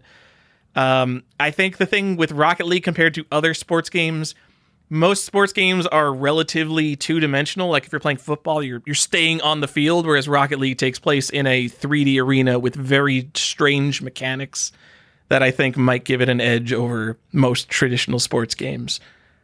Okay. I mean, all these things are just, they all have their rules. Yeah, I want to get to first-person shooters later, because I don't know enough about like super high-level FPS. I stopped caring about competitive FPS when Fatality was playing Quake 3. Yeah, it's been a little while. I want to throw out a Mimi one, and you tell me. Hold on, I want to. Okay. Can we talk about the games we just brought up? Yeah. Talk about Rocket. This is a League. Talk about the collectible. Yeah, talk about the collectible bit, and then I want to throw out a meme for you. All right. You know what? I probably should have looked up what the most popular platform for Rocket League is. I would guess that the most popular platform for Rocket League is PC. I could be wrong, but it's kind of one of those things where it's spread out across multiple consoles and the PC base is like all on PC. I think it started as a PC game. But it's everyone buys PC games on Steam, and this game came out in 2016, or the game came out in 2015. No one was buying physical PC games in 2015. Then the collector's edition, which is a DVD case that comes with the game on a disc and like a bunch of stupid DLC that you don't care about. That came out in 2016. And do you know what people were doing in 2016? I don't know, but they weren't buying physical PC games. So the PC version is definitely the least common between the PlayStation, the Xbox, and the PC version. It's like $50 to $100. For a DVD game, that's actually a lot of money. And like this is like one of those games you're probably only going to see like maybe like 3 or 4 copies for sale at any given time. Which, again, it's hard to overstate how much people do not collect PC games from like the 2010s. Like any game you can imagine from that era, if there's like a DVD or a jewel case, no one wants it. It's not impressive on a shelf. It's probably not a game they ever bought physically when they were like actually playing it, because at that point people are just like buying games on Steam. This is a game that people love enough that they do pay a significant premium, even if it's only $50 to $100 for the PC version. I think it's notable. Fair enough. No, I don't think it's not notable. I just had questions about it. That's all. And that's what I don't really have much to say about Mario Maker. You can go get it for $20, and you should. Well, I mean, if you're gonna buy the Mario Maker one, there's a couple different things on Mario Maker you can buy. You can buy the 3DS, which has the Mario Maker Kasige little plates, right? The little plates that go over. You can get that if you're a super fan. Different game doesn't count. You can Is it also, a different game? Do those have the same levels? I don't remember, actually. No. I don't know. But you can also buy the Super Mario Maker Wii U console bundle. Right? Yeah, you sure can. I think I have it, actually. Which comes with the amiibo as well. There's also an amiibo version, which just comes with the game of the Wii U. That's a European exclusive. So there are things, if you want to be a big Super Mario Maker fan, that you can buy, is my point. And then Super Mario Maker, like the regular version, it came with a book, didn't it? It did. Yeah. So it's got like a little collectible case, and you can go get that stuff. So, if you wanted, the best version of Super Mario Maker is the Japanese Wii U version, because it comes in a long box and it looks like the original Famicom Super Mario Brothers. That's why the box is yellow.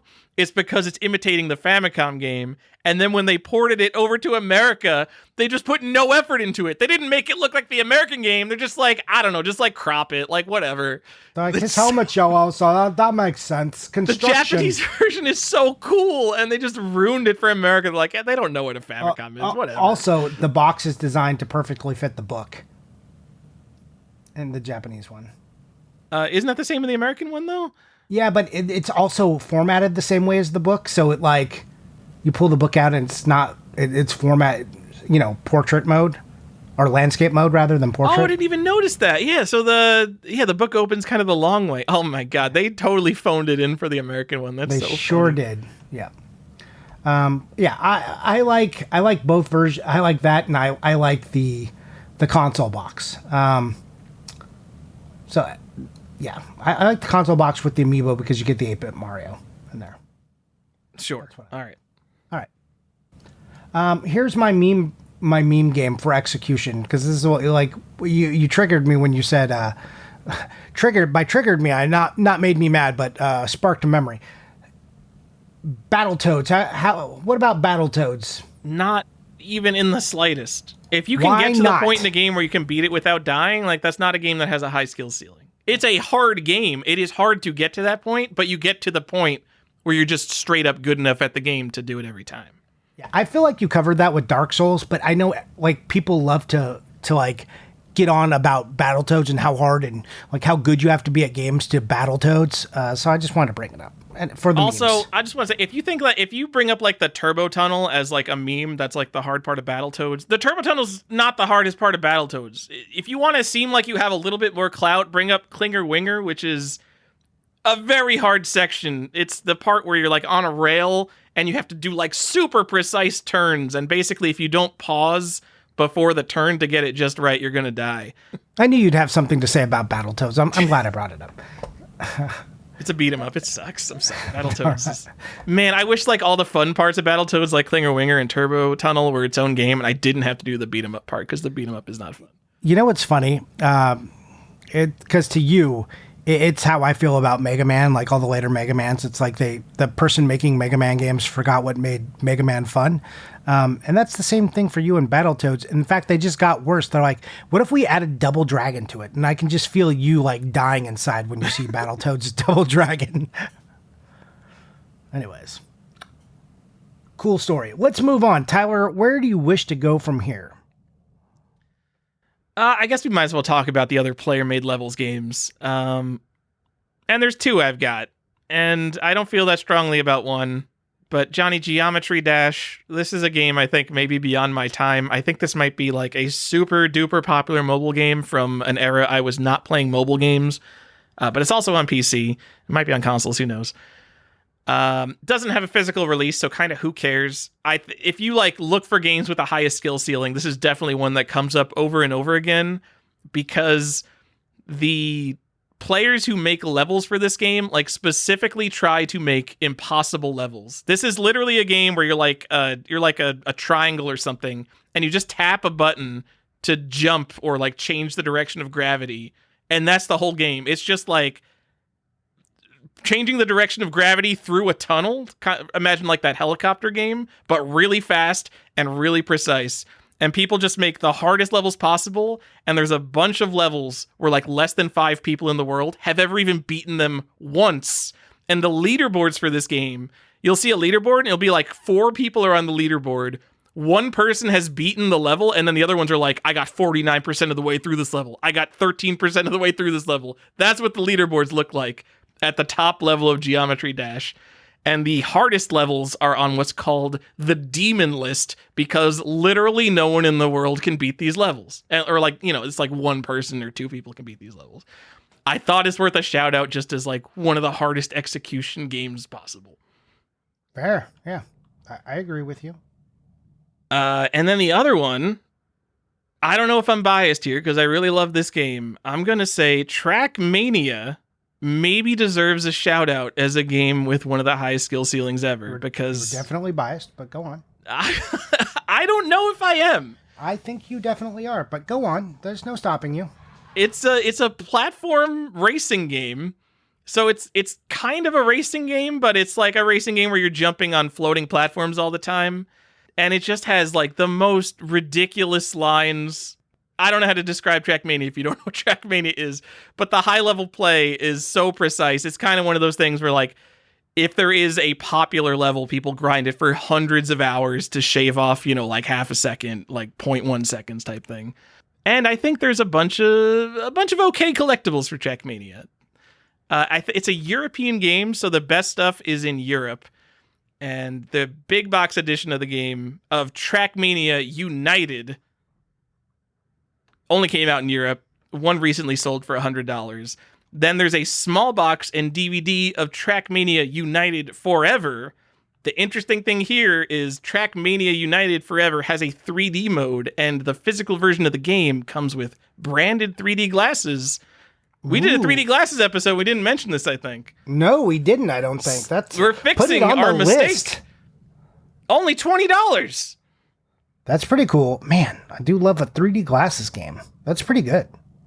And then Trackmania Nations was really the game that made Trackmania popular. There was what was it? What was it that made it popular? Oh, it was free, so everybody downloaded it. And this is kind of a little bit before Every Game Ever was free. I don't remember when this game came out. It was like the late 2000s, I think. So it wasn't like you just like, oh, I'm just going to download Fortnite and League of Legends and every popular game ever.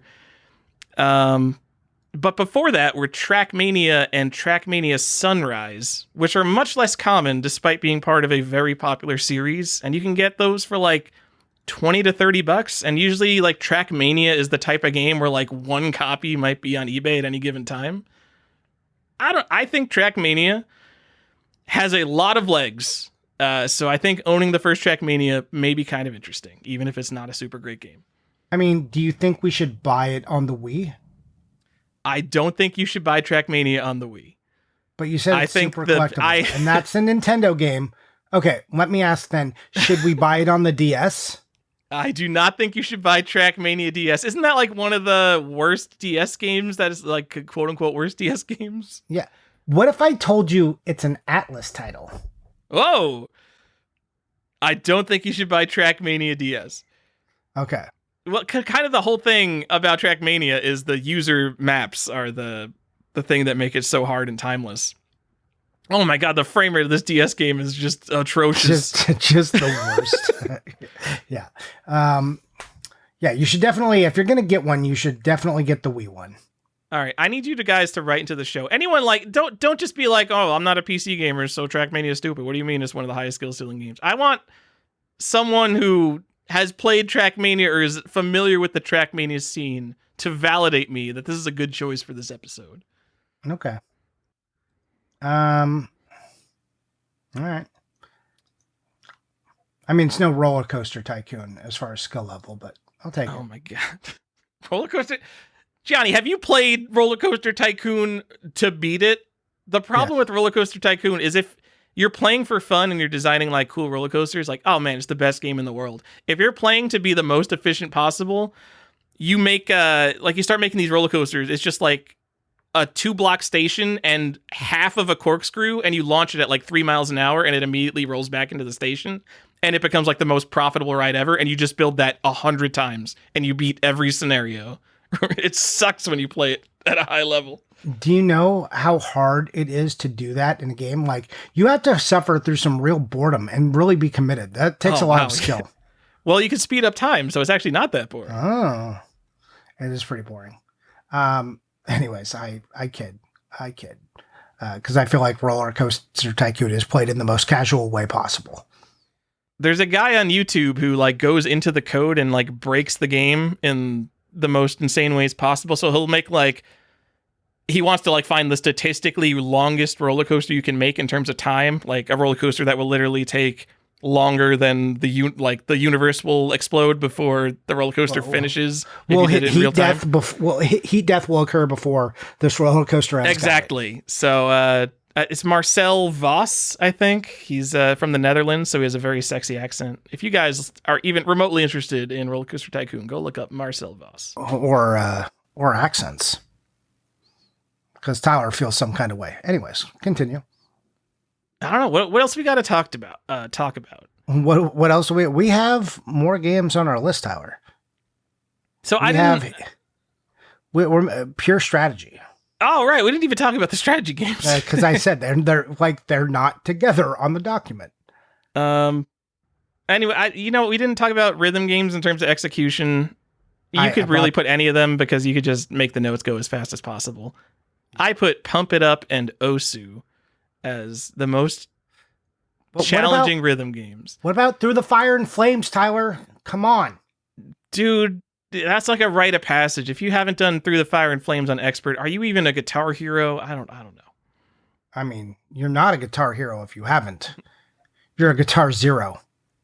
I think so. Both Pump It Up and Osu have a high level of like actual physical dexterity that's required to play them at a high level. So Pump It Up, if you don't know, it's basically DDR, but instead of an 8-panel dance platform, it has 10 panels. So it has the 4 corners and then the center rather than just the 4 cardinal directions.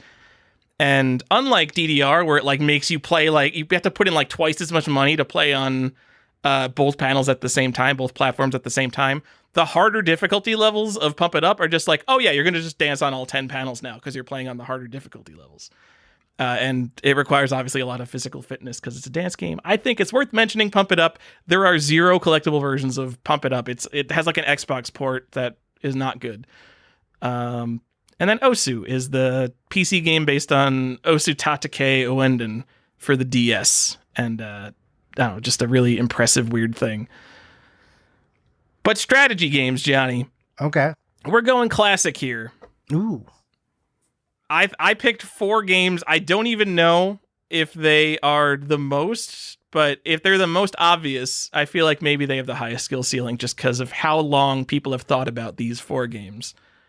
And those games are Go, chess, poker, and mahjong. Okay. I think these are good picks. I think they're good picks too. Is there anything that I forgot? Is there some like deep strategy game that people play in video game form that, because like people literally dedicate their life to at least Go, chess, and poker. I think maybe old ladies dedicate their life to mahjong. I think it's maybe less common for that to happen, but I don't know. You got to find it. You got to find a good circle that wants to play Madge with you, or like you're never going to excel. And if you don't have good, like, and you have to have someone who's got a good tile setup. You don't want one of these bullshit, like, yeah, you got to find a good pit for Madge. I mean, well, with mahjong, it's not really about the tiles, but you really want someone that has the table that automatically shuffles the tiles and then brings the tiles up in front of you. Oh, they're so nice. Oh God, and the sound it makes so good. Anyways, I put Magic in here because it is a game. It is a strategy game. And you can play it online like a video game. So you can tell me if you disagree with that or not. No, I mean, these are all going to be digital representations of games you play in the real world. Yeah. Well, it's funny because if I told you, I'm like, oh yeah, I've got this chess video game that's collectible. What's the chess game on the Wii that was expensive? I forget. Fritz Chess. Fritz, thanks. Yeah. So like, if I told you Fritz Chess, you'd be like, oh yeah, that game. But if I'm like MTGO or some Magic game, you're like, oh, that's really a card game. And it's like, well, what is the difference here exactly? But you know how people get. They like to build boxes around things. I would put that on there because I think, and again, a lot of personal bias in here, but I think Magic is one of the most strategy intensive games, and it does the same thing that all these other competitive games do when you are playing against another player. It's impossible to really be the best. You You can be great and beat most people, but you will still losing is still part of what happens to you, except in games like chess. That's why I feel like and people will say variance. Chess has no variance, but not really, not in the way that Magic does. But I think as far as strategy, just the amount of cards and possible variables are almost infinite. The number, if you counted all the Magic cards you could possibly incur, is a very big number. Wait until you learn how many possible chess games there are, or Go games. I mean, wait until I realize there's more chess or more Magic games that could happen than this. Yeah, I mean, people tell you about all the possible permutations of card possibilities in a deck of cards, and you're like, that's crazy. And then you're like, let me tell you, what if your deck was 60 unique cards? Or what if I told you that there was, 10,000 unique cards? Then how would you feel? You'd just be like, Jesus, what? Where does it possibly end? And that's why a computer can't really do it. But let's go into Go first. Get it? Go into it. I love it, Johnny. Go, if you don't know, I didn't look up Go. I'm going off the top of my head here. It's played on a grid with black and white stones. Oh, Othello? I think you mean Othello. It is right? not Othello / Reversi. Come on. Why not? And it is not Gamoku, which is a game where you try to get 5 stones in a row. It's a game where you're capturing territory. You basically want to build the biggest boxes of these stones. I don't play Go. It is apparently a very in-depth, difficult game to be good at. Very interestingly, humans have only been bested by computers relatively recently, whereas computers have killed humans in chess for a really long time, but for whatever reason, humans have still been able to beat the top computers in Go for a very long time, up until recently. Now, if you want me to say 2 things about Go, I will say the earliest implementation of Go, I was able to find this. It was in 1968 on a mainframe computer by Albert Lindsay Zobrist because it was his PhD thesis. He made a computer play Go. And apparently it was good enough to play at a beginner level. Hell yeah! Albert Lindsay Zobrist. That's not a retail game. Unfortunately, we can't buy that. No, but you can go buy his thesis. Maybe if you go to the University of Ohio or Wisconsin, whatever it was, you can go just be like, hey, can I just buy this? I need to buy this paper from you guys real quick. I mean, but if you have the original and you get it signed, I mean, that's got to be big That would dollars. be sick, dude. That's like the kind of thing you would see on one of these weird computer history auction sites. The signed thesis of the first implementation of computer Go. I would bid on it so hard. Yeah. And by so hard, I mean probably $200. Maybe $150. You would bid more than that. I know you would. Come on. Anyways, go on. What if else? It was chess. All right. Johnny, that is where my understanding of the history of Go ends, because try to find the history of Go games. I dare you. People are like, oh, D on 3DO. It's impossible to find D. No, I look for D 3DO, put it in a search engine. What am I going to find? I'm going to find D on 3DO because I'm not talking about the letter D. What is 3DO? There's only one thing called a 3DO.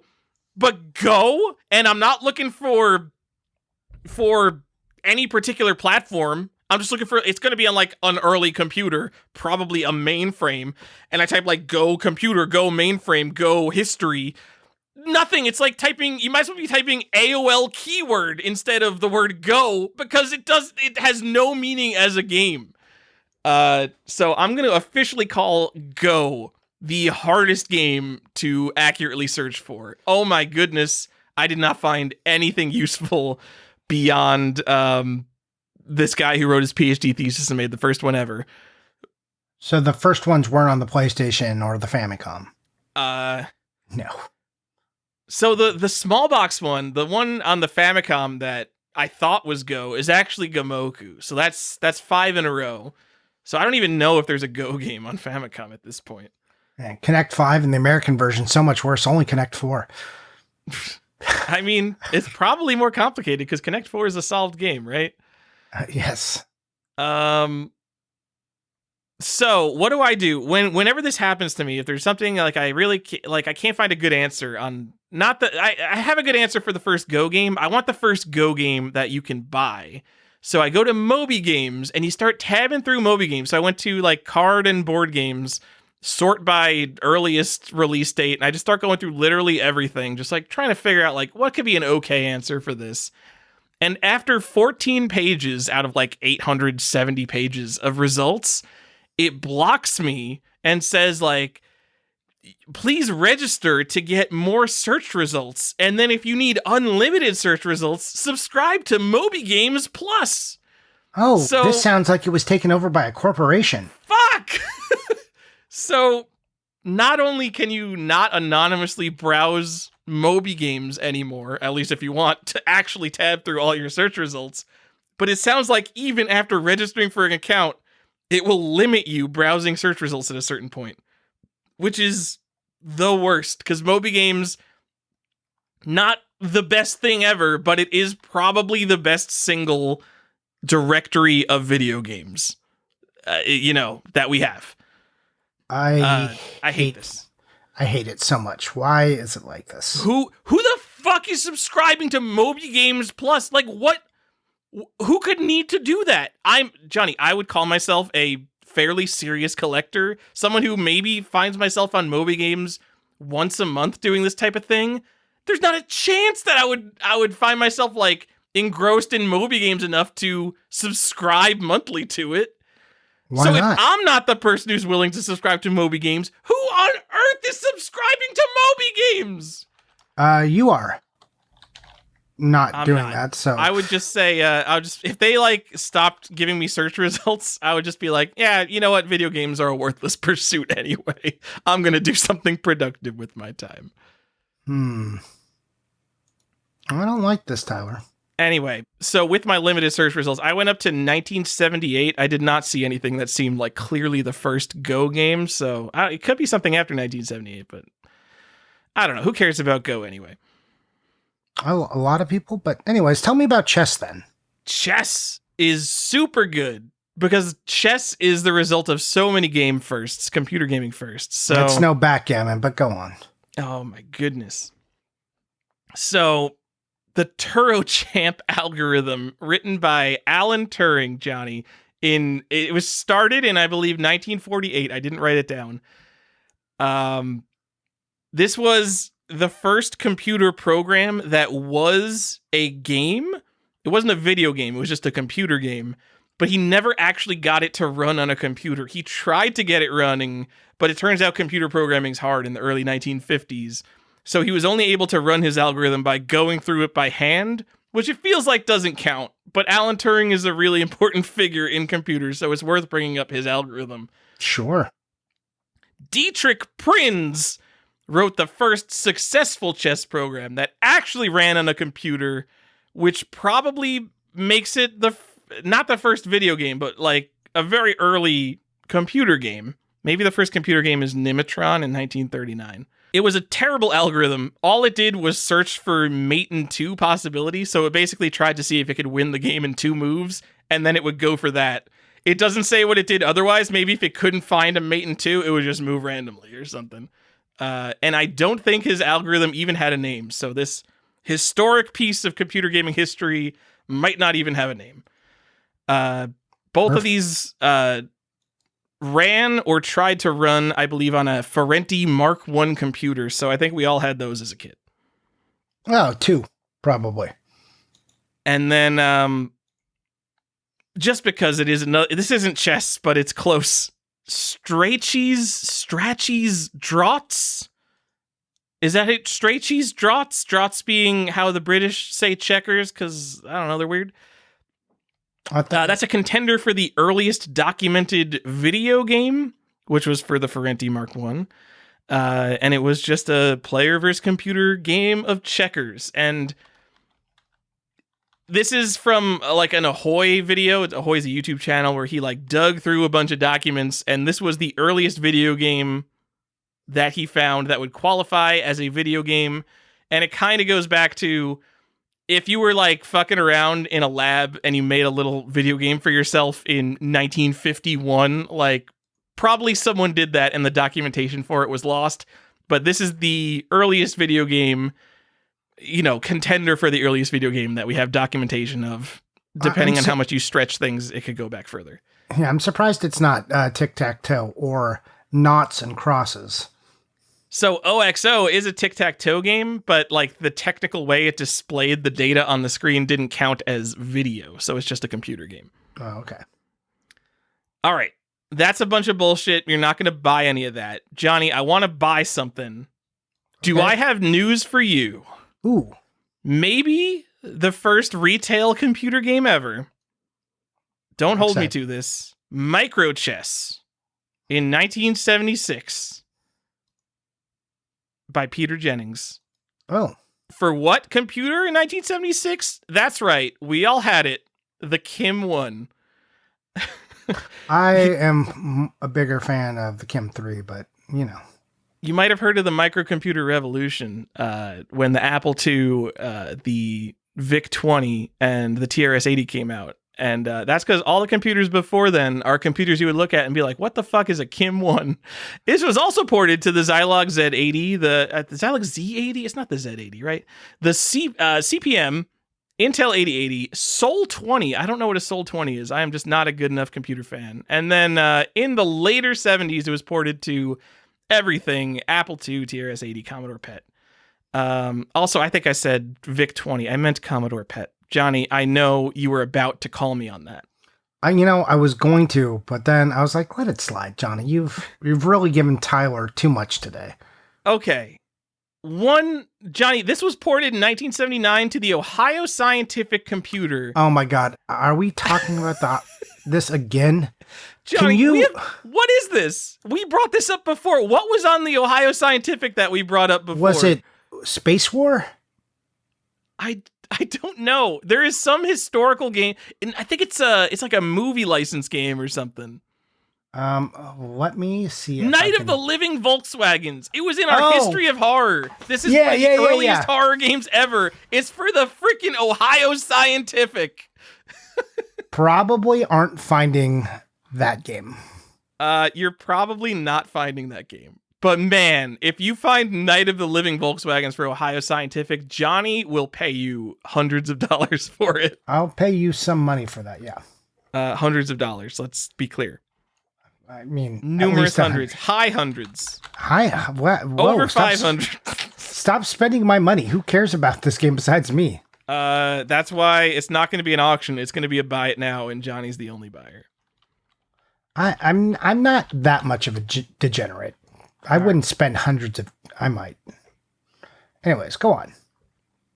Anyway, so if you want an interesting chess game, I think Micro Chess is it. There's no copies on eBay. I have no price reference for this. Like, not even the later ports, so I don't know. That's chess, Johnny. I divided this into open information and hidden information games, as if it matters. Those are our open information games, or hidden information games. Poker and mahjong. I could not find a single interesting poker game. I'm talking about these Go and chess algorithms. Man, you look for poker, there is nothing. It's not that interesting. I'm sorry. Would you consider poker a high skill ceiling game? I would. Am I at least right? Yeah, but I think there's the ability to know the right play, like that. That is it's still a high ceiling. Knowing percentages, knowing what the right play in scenario is, but I think where the skill level gets blown out of control is one, reading a whole table and then being able to read the player. And, again, players are free thinking individuals who can do anything, including bluff, which is where the hidden information really excels. What I think is fascinating about poker is that poker solvers, I don't remember what the name of the software is, but the computers that play poker can consistently beat the best human players, which is crazy because you think of poker as a psychological game of tells and reading opponents and things like that. But just based on betting patterns and cards, computers can still beat you. So if you could just be a math nerd and be better at poker than someone who's reading all the tells and knowing how everyone at the table is playing. To be clear, that algorithm has to understand how you play. It has to like see you play a bunch of hands before it can consistently beat you. But once it sees you play hands, it will consistently beat you. It's crazy. Yeah, there was a big controversy at the recent World Series of Poker about a poker solver. Did you hear about this at all? This is so dumb. Yes, I heard about this. Do you want to tell the story?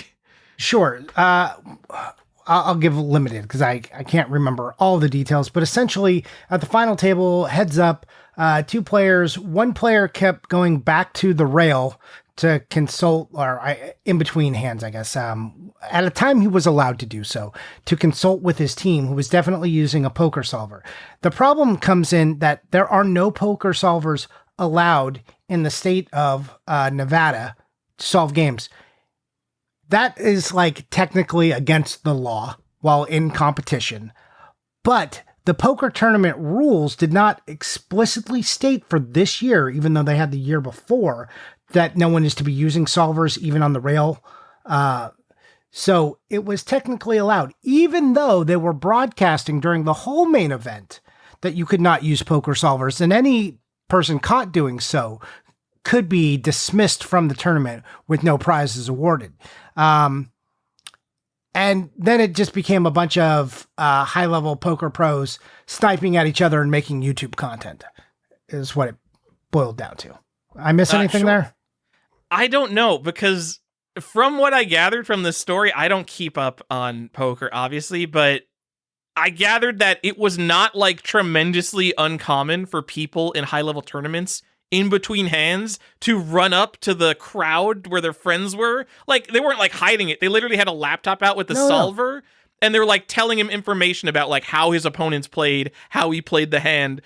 And you just look at it and you're like, what the fuck is happening? You can't be consulting a computer in the middle of the match. Like, all right, if you want to do that, maybe like between days, like you go home and you put all your hands into the computer, like that makes sense. But in the middle of the match, he just like runs out of the table. He's like, yo, give me all the information. What are the chances he was bluffing? What are the percentages? Like, fucking insanity that this was ever crazy. Allowed. Like, everyone in the room should have been like, oh, what the fuck what are we talking about? It's like watching a fencing match and the guy goes and just like grabs a gun at the shotgun like it's Monday Night Raw. It did feel like cheating. Watching it felt like cheating. I don't know how no one said anything. The rules pretty much say it's kind of cheating, except not technically. And all the people defending it with technically it's not in the rules, and like pushing their glasses up their nose. It's like, you know what it does? I hate when people get away with something and you're like, clearly this is not in the spirit of this competition. This is not what we want, right? Just because you can get away with something does not mean you should get away with something. And I know, look, I've been with so many competitive card players over my life, and the type. It's like, well, every edge is an edge I'm willing to take as long as it's not against the rules. And some, even if it is against the rules. So it's just like, okay, guys, this is why we can't have nice things. And it's fine. Whatever, it happened. I thought it was crazy that the rules at this point wouldn't have included that, especially when the year before they had. So that clearly tells me people were looking for it not to be in the rules this year, which is crazy. I don't know. It just like all it's going to do is make more rules enforcement now. So sure. I don't want you using, like, if you were playing poker at the World Series of Poker and your head's up against other people, I want you to be using your skills against humans, like your innate skills that you've developed, right? Not innate, but that you've honed over all this time to be beating people. I don't want you being like, well, no, the computer said, like, you wouldn't be allowed to wear an earpiece and then be piped instructions, which is basically what that kind of comes down to for me. And I don't like it. Yeah, it's chaotic. To be clear, like, not using it in the middle of a hand, but even between hands, just chaotic to get information like that. In private. It's just like this. It also feels like a bad look, right? It feels like a real terrible look. The whole competition of poker looks stupid when you have someone running to look at a fucking laptop between hands. It looks so dumb. And I think the guy who won wasn't like a complete unknown, but wasn't known for like big finishes. So it's like extra glaring. It's like, oh, good, the computers can beat us. Great. Yeah. Oh, so he won. I don't even remember. So he won after doing this bullshit. So he won the whole fucking thing. So yeah, bad luck. Anyways, Johnny, if there was an interesting poker game, the only thing I got is Peekaboo Poker for the NES. You know what it is. It's one of the Panesians, along with Hot Slots and Bubble Bath Babes. Those are the pornographic NES games that came out in America, fully licensed and supported by Nintendo. These are part of the set of 677. Take another look. They're in there. You just missed them the first time. Yep, they're part of the 680. It is really hard to know what these are worth. $1,000. Even just looking at eBay solds. So Hot Slots ended at $6,000 recently for a cartridge, which seems outrageous. That is insanity. What? So that quote unquote sold, and then 5 days later, that same cart came up with a best offer, and it was listed as buy it now for $5,000, but a best offer was accepted that's lower than that. So obviously those were fake bids that bid it up to $6,000. So who knows what these are worth? A couple $1,000, maybe more these days. These have always been super desirable, very much boomer grails. Old NES guys love the Panesian games. I love them digital boobs. Dude, love digital boobs. Yeah, and there you will see a lot of poker games like in the original Xbox era, because that's like when the World Series of Poker was kind of like hitting this new boom. Like the new crowd was coming in of younger players, and you like see, I think, like Daniel Negreanu and like Moneymaker, like all these guys have like games. They're like Phil Hellmuth's Guide to whatever. And you're just like, okay. One of them comes with a DVD. I forget which one. I think that's World like the World Series of Poker on Xbox. There's a special pre-order version. I think Daniel Negreanu's like on the cover, looking like the most egregious 2000s individual ever. Poker's super cool. Poker was like super popular in the 2000s, right? Mm-hmm. I remember seeing it on TV all the time. Yeah, it hit a boom, and it was like on ESPN all day long. Like it was crazy. There was the World Series of Poker had a pinball machine, and it's like one of the most beloved players' pinball machines. It's just like a really complex and beloved game. Yeah. That was like 2004. Yeah, poker had a moment. That's the thing I hate about pinball, is there's a lot of good machines with terrible licenses slapped on top of them. Yeah, usually inversely proportional to the licenses, how good the game is. Yeah. The one exception being, of course, Iron Maiden. I wish it's like, can we just reskin these and give me a good theme? I love that, like, some of my favorite mid-90s games are Congo, the movie Congo, and Johnny Mnemonic, the most beloved Keanu Reeves movie of the 90s.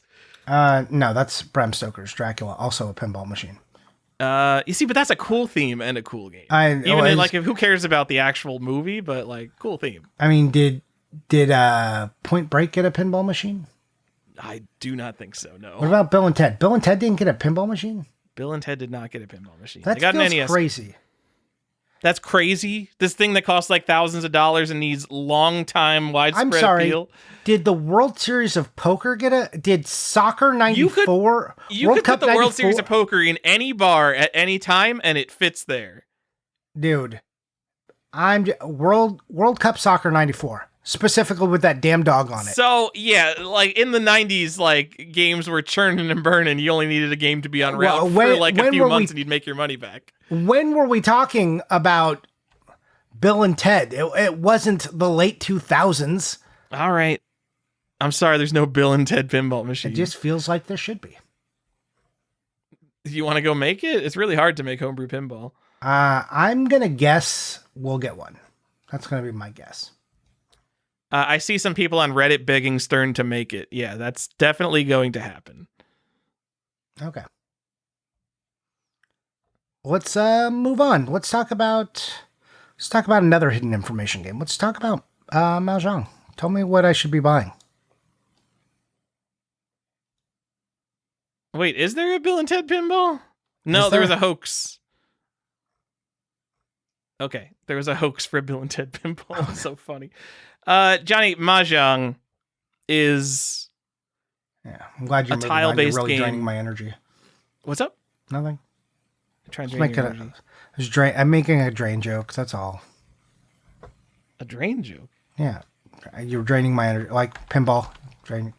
Oh, why are you moved on to mahjong? All right. I know. I was late on the joke, but I just went with it. Oh, which card game is mahjong like? Is it like Rummy? It's like solitaire. No. Okay, so you're thinking of Shanghai. We're not talking. If you've we're played talking. mahjong, This is the only version of mahjong that exists. I know this because I played it on every computer from 1990 to 2000. Tell me I'm wrong. if you have played Shanghai on, say, Windows 7, I think had it bundled in, and I think there's Sega Genesis versions of it. Windows 3.0. That doesn't count. No. Real mahjong is a gambling game, meaning the only way to play it in video game form is to play it against an anime woman, and every time you win, because you can't get money, she takes off a piece of clothing. That sounds Strip right. mahjong is a very big genre in Japan. There's so much strip mahjong. It's baffling. There's also a lot of strip rock paper scissors, and you're just like, man, they just really want people to get naked. You see, like there is a lot of strip rock paper scissors. Like that's super boring. Like at that point, like just get a porn magazine. Like what are we doing? Like we're rock paper scissoring? Where's the fun in that? I mean, I like the idea of having to work for it in like a heads up gambling game. And not even like, I guess in America, you'd have the computer strip poker games. But here it's like the most serious, like kind of complex gambling game. I'm sure the computer in the strip mahjong games is not great. Yeah. I mean, mahjong's just a fun game. I brought up Shanghai because I think that there is a certain amount of people who don't know that these aren't the same thing. Yeah. Mahjong is a great game. I play it with my in-laws all the time. Believe it or not, they are very good. Yeah. Not all of us can have Asian relatives, Tyler. You can also read the excellent manga Akagi, which is a decades-long manga about mostly a single game of Mahjong, which is absolutely incredible. If you wanted to see every possible strategy and angle shooting in a game of Mahjong that is possible to write into a comic, you should read Akagi. Johnny. It's crazy to me, but go on. I mean, like how drawn, like everything in anime gets like super drawn out. It's one game of Mahjong. It's the most drawn out thing in the world. I love it so much. I have a question. Do you like anime? I would say I like anime, yes. Okay. How do you deal with the 9 frames per second? You're such a frames per second whore. I just wanted to bring up your inconsistency. I just remember that it's all based on the 0 frames per second of a comic book. So, it's a little bit forgivable. And video games it's are based really off about of the story. The excellent story that it always has. I just want you to know that you have a big flaw in your logic system, and I dislike it. It's not a real-time thing. Okay. You're watching it in real time with your eyeballs. I would prefer, if they draw it on the ones, if they've got 60 frames and they're all hand-drawn, I bet that looks sick. I mean, that's what like a Hayao Miyazaki film is. It's like 24 frames a second. Every frame is drawn, which is why it looks so goddamn good. Oh, now you're willing to take 24 frames per second? God damn I didn't even think of that. That's why my favorite anime is The Hobbit: Desolation of Smaug, which is obviously hand-drawn at 48 frames per second. Yeah. Did you see that in 48 frames, by the way? I have no idea. I saw it in the theater when that first came, and it was a little weird.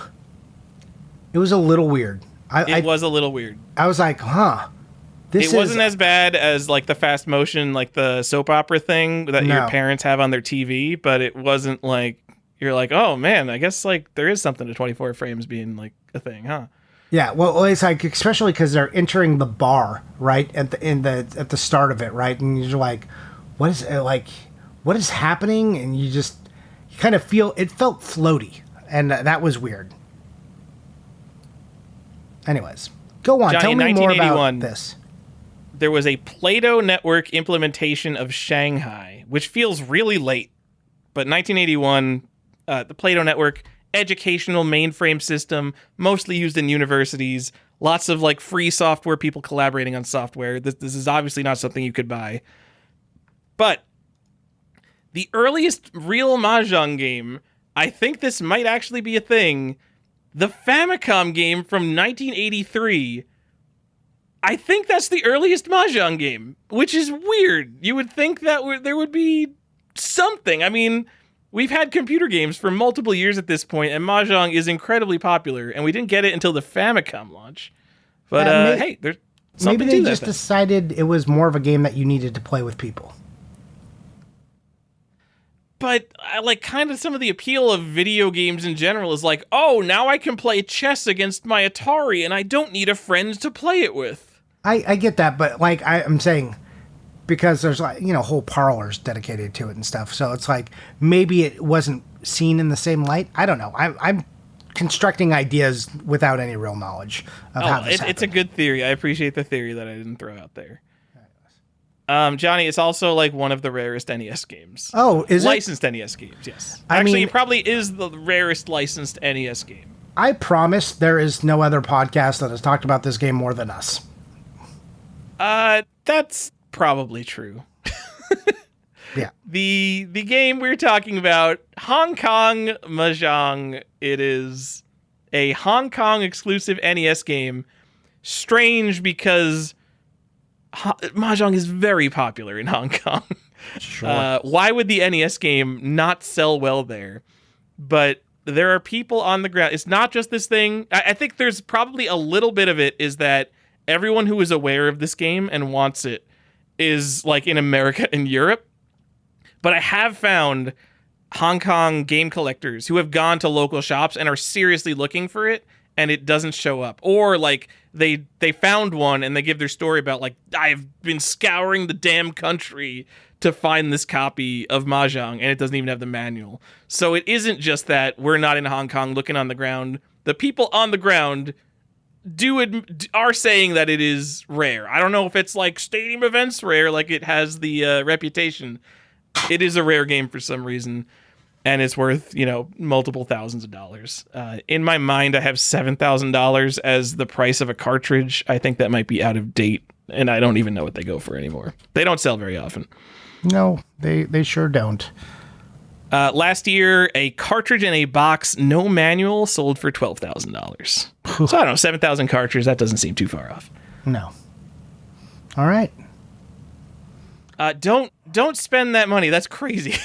So the reason people care about this is it because it is a licensed Nintendo game in the worldwide set. So like there are like crazy rare games like Myriad 6-in-1 and Papillon Gals, which is a Sachin game, but no one cares about those because if Nintendo doesn't say it's okay, then it just doesn't count because I'm a stupid video game collector who has to put limits on everything. So when you slice and dice things, if only Nintendo says it's okay, then Mahjong, probably the rarest NES game. Yeah, I'm a stupid video game collector who definitely puts limits on things, so thank God Nintendo said it was no good. Johnny, what else do we have to talk about here? I mean, I put Magic on here just as the last thing, and Magic the Gathering you can play on MTGO or Arena, and there's nothing really to collect. There's like some PlayStation 1 games. There's, what is it? Not Shangri-La. What is that game? You know which one I'm talking about. Shangri-La? No, the Magic game, the PC game that everyone played before Magic Online. I don't remember. I thought it was just called Magic the Gathering. No, there's a very specific name. Chandra-La? It takes place on the plane of Chandalar. Chandalar, yeah. That's the game. Anyways, that's like I would think the collectible item if you were going to get it. You can't really collect MTGO. You can collect like demo discs for it or like install discs. There's some like PlayStation games and stuff, and some stuff that came with like Magic the Gathering physical boxes of cards, like these little sets. But it's just I just think in a world of interesting hidden information games, Magic doesn't really get kind of the credit for being like a deep strategy game, and I feel that is incorrect, and I think it's largely because of the reputation and the type of people who play it. But I mean, it's like a multi-million, or I mean, Hasbro I think is over $1 billion, and a lot of that comes from Magic the Gathering. I don't feel like it gets talked about enough. Everyone talks about, they talked about the cards or collecting the cards, but lots of players are now on digital, and at some point someone will want to talk about whether you can collect any of this in the video game form. What do you so I don't understand how you think people don't give Magic credit for being a difficult game. One, I don't think people give it enough credit as being a deep strategy game. They're like, you still hear people go, oh, it's a kid's card game. And you're just like, oh, it's one of the most deeply strategic games that exists due to the sheer amount of possibilities within it. They're like, oh, it's a kid's card game. I'm like, this game is so expensive. What kids have the money to play this stupid game? What are you even talking about? Yeah, Magic's pretty good. Even if maybe I don't agree with the power creep, but hey, they got to sell cards. My favorite part about Magic, Johnny, is that the rules in Magic have to be some of the most battle-tested and considered rules for any tabletop game ever. So whenever a situation arises in just a regular board game that isn't handled in the rule book, you can often fall back on a similar Magic the Gathering rule, which I appreciate. Yes, it kind of is the model for lots of games and card games alike. And every time a game tries to games should be doing their own things, but when they implement something that's like Magic and they try to do something different, you're just like, why? Just do the Magic thing. The new Star Wars game, I liked it for that. They're like, yeah, just turn your resource sideways to indicate that it's been spent. You're like, thank you. Just tap it, right? You want me to tap it? So, because Magic has almost created a universal language in TCGs. So, I enjoy that. So whenever some rule tries to game tries to reestablish that rule and does it differently, you're just like, we're all programmed already. Please stop doing that. Anyways. Johnny, did any of the Magic computer games come with an oversized card? I don't know. Probably. They were a big fan of the oversized cards back in the day when that came out, during Chandelar's day. I wonder if it did. I don't know. So I had that game, and then I had there was one of the starter sets. It was like a Portal starter set, which is the Magic, the beginner's set that they had in the big cardboard box. Yeah, and so those were both big box PC games, and I think one of them came with an oversized card. I could probably just look for this on eBay right now. I bet something. Yeah, it's probably like a Sarah Angel or one of the demons. So the problem is, I bet you could sell that card for a lot outside probably more of than the game. Yeah. All right. I can't immediately find the answer, but I know a lot of those also came in magazines. So you'd buy like a Scry or an Inquest. Yes. And certain issues would have. Well, you buy a Scry and you get a Black Lotus, and now that's worth hundreds of dollars. The stupid 6x9-inch promotional card. Lots of boxes back in the day when you bought a box of cards, they came with one on the top. It was like a box topper back in the day. I have a fun note about Chandelar, though. The game. What's your fun note? It is a Sid Meier game. Wow, that is a cool note. Wow, I like that a lot. Yeah, I did not know that. What? He wasn't fully on it, but he was there during the development and was on the development team. That's really cool. Yep, and it was the last one he did after Civilization. That guy was working on Magic the Gathering. Yeah, and it was the last game that he did while employed by Micropose. What a nerd. Yep. So, that's it. Magic the Gathering cards.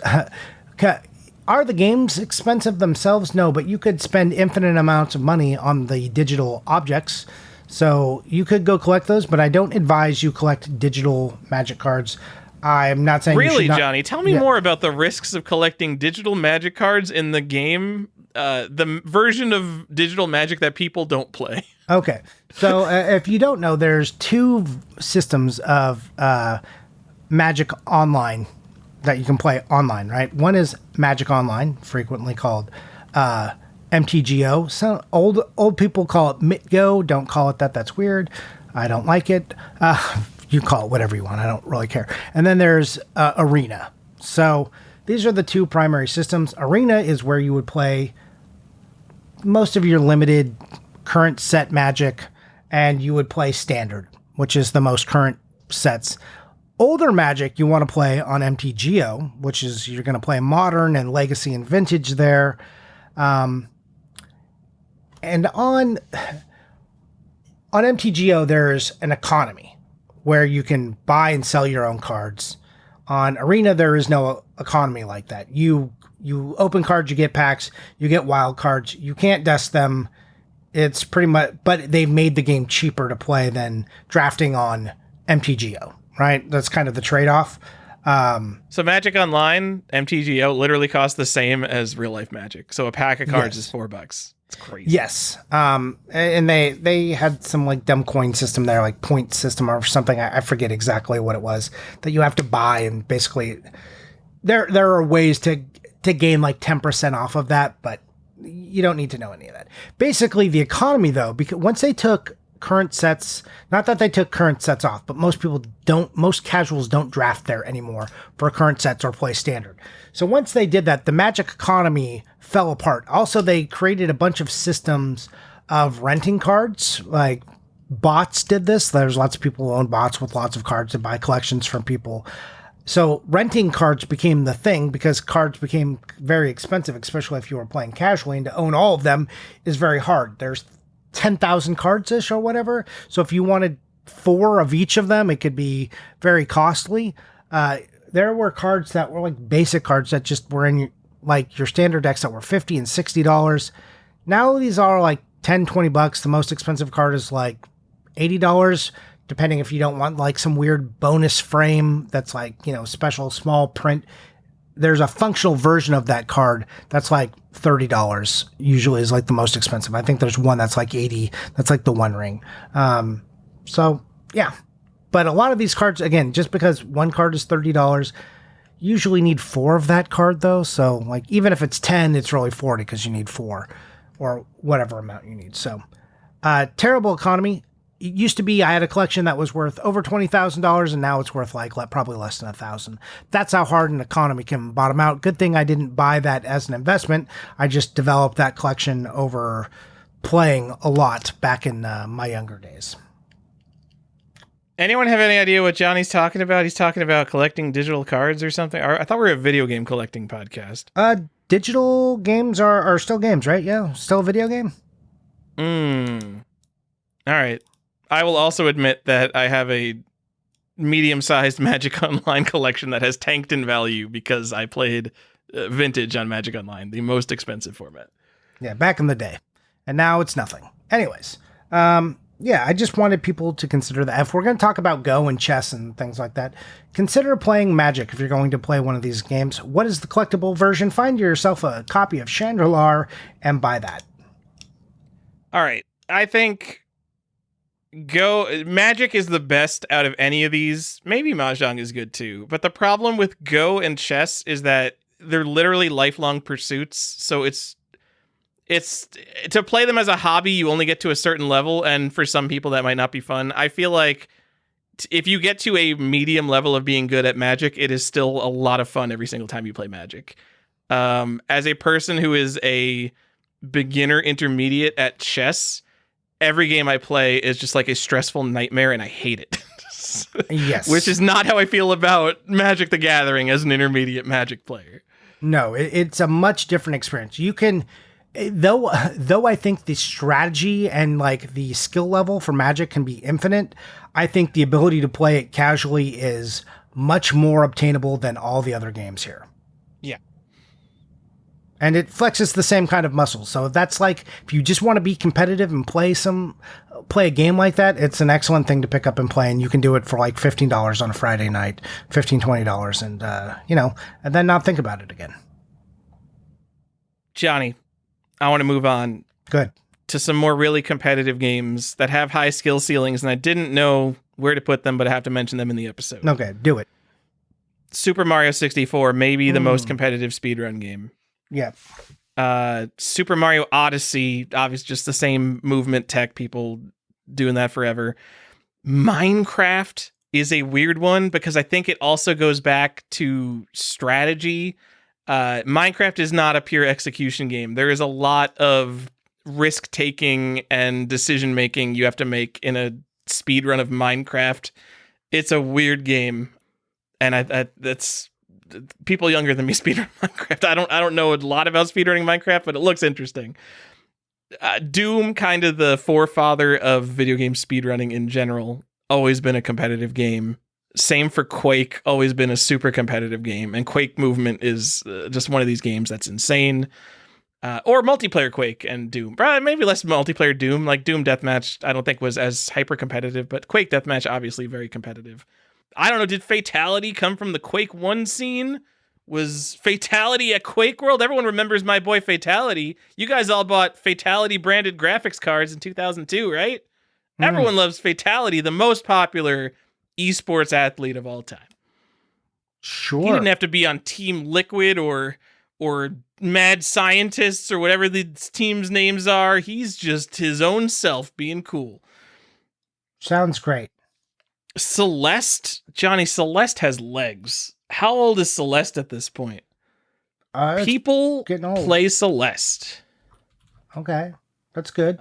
I'm going to speedrun.com. How do I bring up the most popular games? Celeste is number 2 right now of most active players. That's quite a number. That game came out in 2018. So, all right, it's not super old, but 6 years old and still the second most active game. Own a copy of Celeste. I think it's an all-timer. That's crazy. Ultra Kill, Hollow Knight, Portal, Bennett Foddy's Getting Over It, and Tetris, I think, are all some more very competitive games that I don't know. There's a lot of high-level competition in them. I wanted to mention them. Fair enough. Did you put what about sports games? Well, we talked about it, and I said, what about sports games? Where do these fit into skill testers? Okay.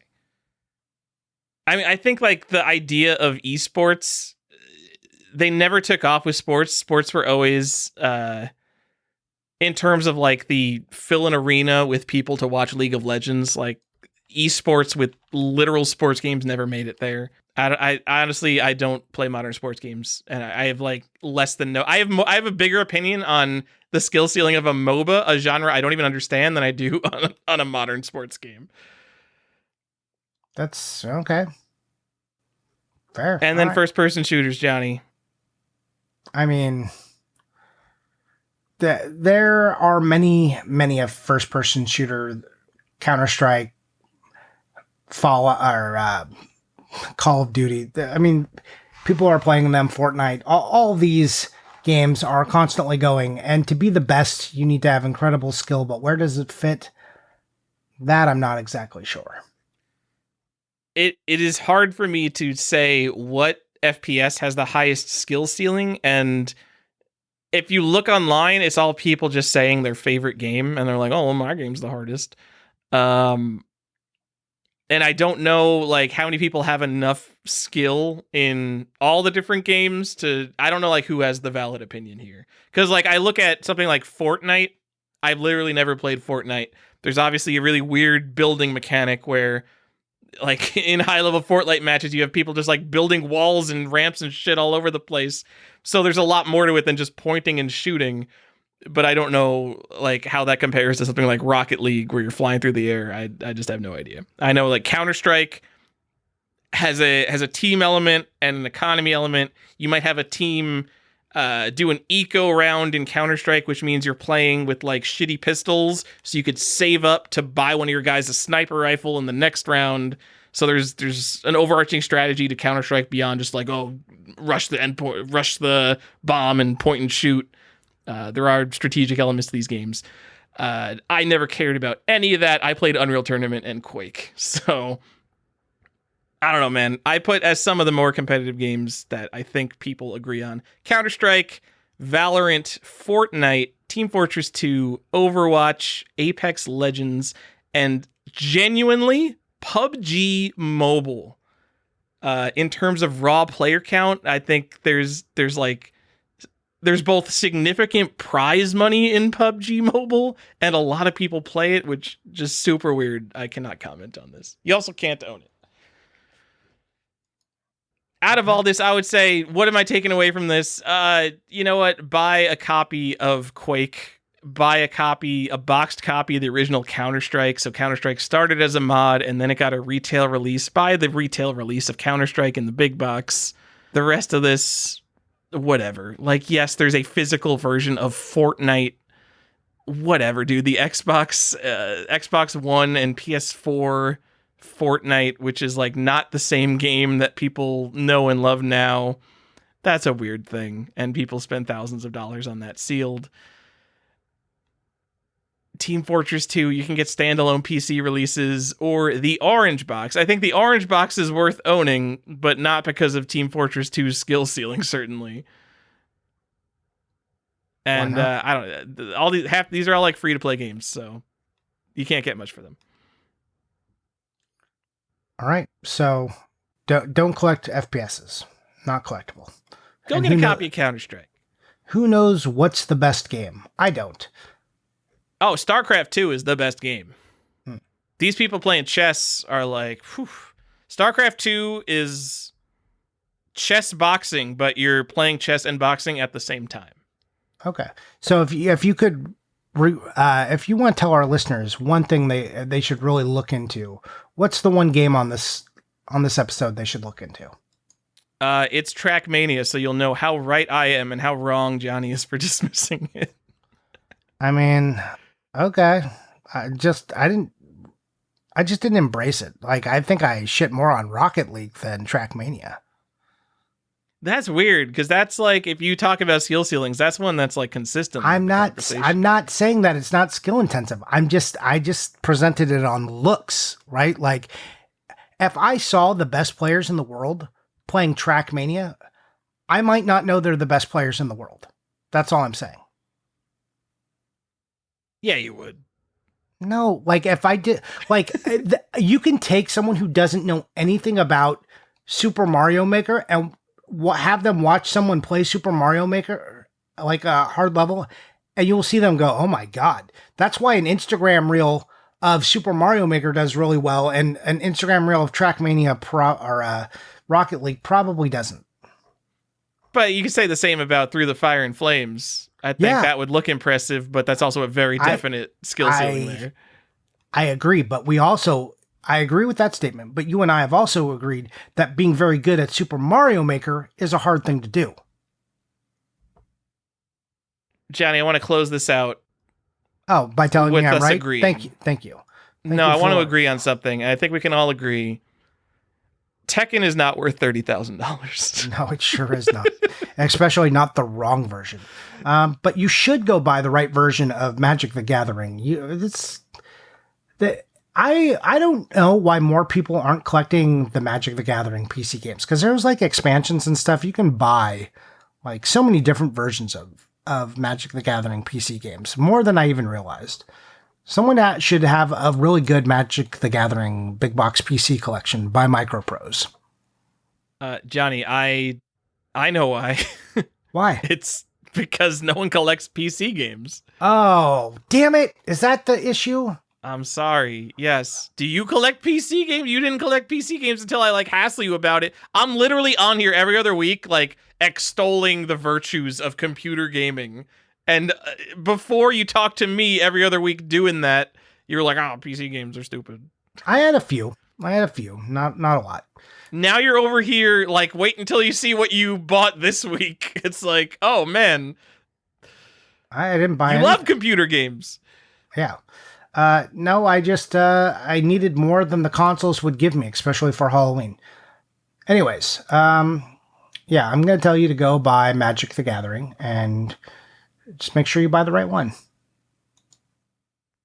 Duel of the Planeswalkers. Nope, that's the wrong one.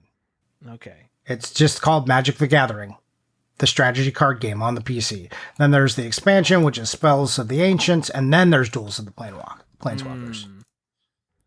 And these are... What if I told you there's a sticker on this sealed copy of Duel of the Planeswalkers, and free inside is a giant magic card. Nope, internet multiplayer. Free internet multiplayer inside. Wow. Sounds great. Anyways, that's it. Tyler, do we have a collector's question we should answer? Because I think we're moving on from this, unless you have anything else you want to wrap up.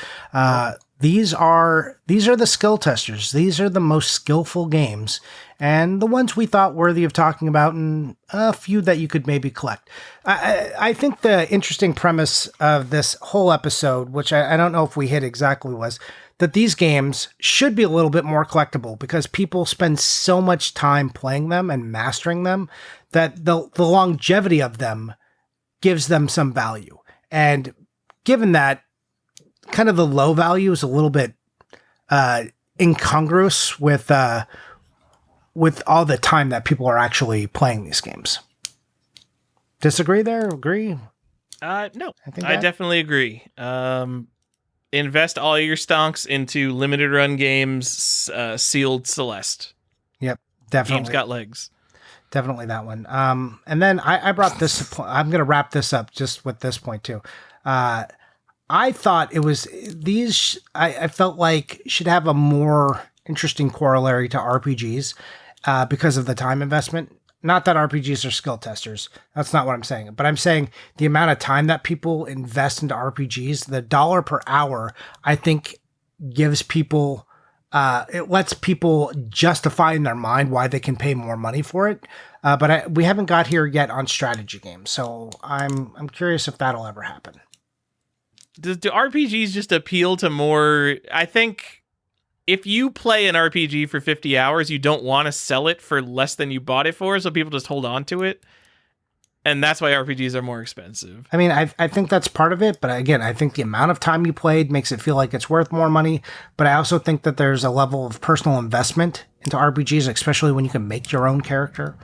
Yeah. Anyways, it's a narrative. Like, there's not a real narrative that you're following in getting good at poker, right? It's your own personal, like, how well am I doing?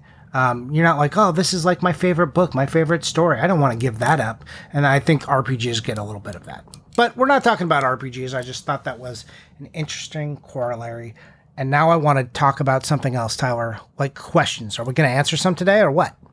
Shandata asks, has the standard for what to collect, what systems to collect, and how to collect already been set? You tell me. Tell me if it's been set. I think absolutely not. Because I think there would be broad consensus. So there's two hobbies here. So we've got the emerging sealed video game collecting, which has shifted the script, basically flipped the script on what the most valuable games should be. And then, we've got regular people who think that GameCube games should be the best games ever. No, you know what I mean. And there's broad disagreements. There are people who will scream into the sky and say Super Mario Brothers is common, so a complete in box Super Mario Brothers should never be more than $30. And that, why aren't you guys looking at Peekaboo Poker that is so clearly the best game that you could possibly own on NES? And so I think we are in this rarity versus relevance fight still. Whereas if you look at something like comics, everyone would be like, oh yeah, give me the Hulk 181, give me the Giant Size X-Men one, give me the Action Comics one. Like, people want the key issues. Unless, tell me if I'm wrong, no one cares about rare comic books. People want the cool comics from the most popular things. Or maybe you're in some other niche, horror comics, modern stuff like Walking Dead and Saga. But I think comic collectors, whether you're buying the most expensive, ridiculous books or more reasonable versions of those same books, you're in the same hobby, whereas that's just not the thing in video games. No, it's weird because I think the other divide there is like people who are just players. I just want to buy video games to play them, like that crowd. I think it's weird that they have more in common with the investor crowd than they do with the hardcore collector crowd. Because they're like, oh, these are the games that are important that we should play, but they're mad when the prices go up. But they also agree that those are the games that should be worth something. because that's the ones that they're after. That's another excellent point. Put aside the sealed thing. So like sealed, whatever, like all this WATA stuff, it's a completely different thing. Just looking at regular video game collectors, half the people think that you should only buy games that you want to play and like, oh, my collection is so refined. I only have games that I've played or games in my backlog. Just my backlog happens to be 250 games, but don't worry, I'm going to retire and get to them all eventually. And then there are people who aren't lying to themselves and are like, no, I collect them as objects. They're on a shelf because I like what they represent or what this certain thing means because they're a collector. They amass objects. That's what a collector does. And even that isn't reconciled yet. Whereas, again, in a hobby like Magic the Gathering, people are collecting cards to put them in a shoebox, put them in a binder. No one is buying a Black Lotus and they're like, oh, I'm buying it to play with it. They understand they're just buying it for the collectible value. Yeah. So yeah, I think things are always wishy-washy, and I think because in so many other hobbies, like the best things are, there's broad consensus on it, and they're not in video games, and I think that gives you opportunities to buy cool things. Not even just like games, but like variants, like things that people don't know about, or things that people don't care about. I'm talking PC games, small box PC games. Still, I bring it up. No one collects them. No it's one entire cares era of video games that people are just like, fuck it. I hate small box PC games. It's maddening too because they're smaller and they're uniform. These should be the ones you want. It's so easy. And the funny part is, like, they're still bigger than console games. Yeah, and the reason people don't want them is because they're small. It's so funny. Yeah. I want that big trophy. I want to show off. If you collect PC games, you're flexing all the time.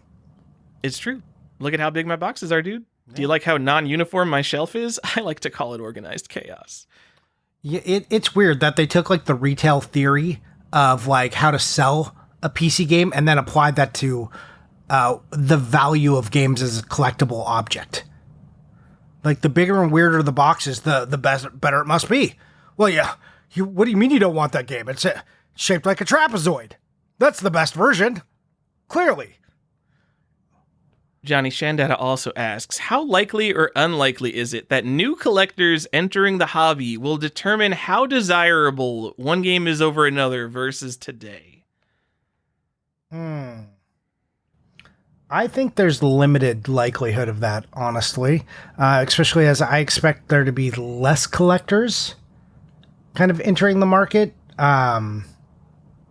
As kind of video games become less physical objects, more digital objects, and as younger kids grow up and are far more accustomed to having just digital things until it becomes like a niche that is sought out as a collectible by the younger kids, like, oh, it's cool, like, you know, the vintage record style collecting. Once that becomes, then I think more young collectors get into the hobby. But when that happens, what is good will probably already be established. I mean, it's almost established now. We said it's like not exactly agreed upon, but there are definitely two lists right now which people follow and say what is good, and there is a lot of crossover on those lists still. Yeah. I guess we should have said that too. Yeah. So if you're asking this from the perspective of how likely it is for some bozo to come in and be like, actually, everyone, I know you all have your opinions, but actually Atari 2600 is great, and we should all be collecting it. I don't think that's likely. No chance. In general, game collectors are internet people, and internet people don't change their opinions. But what you said on the flip side, I think, is very true. So new collectors entering the hobby, determining the best thing. The biggest change to video game collecting could come from Gen Alpha, because it isn't just they grew up on a console 10 years younger than the one you grew up on. They grew up on iPads. They grew up on a different world. They didn't grow up buying physical objects.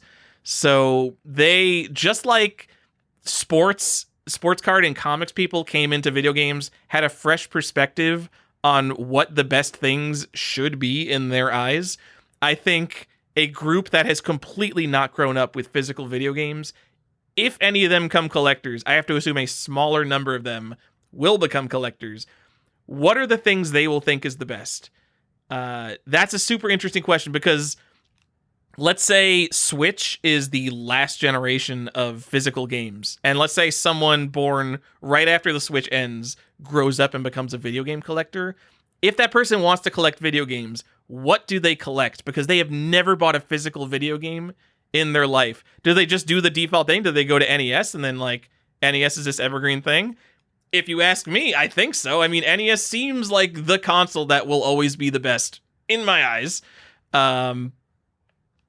But I mean, they could have a totally different opinion, and I don't know what it will be. And that's, or the hobby just dies because they never grew up with anything, and they're just like, I don't want any of this boomer shit. This is Lionel Trains. Either that, or Nintendo starts doing retro releases. We're re-releasing Super Mario Brothers in classic packaging in an NES cart. It would play on an NES if you had one. If they start doing that shit in 20 years.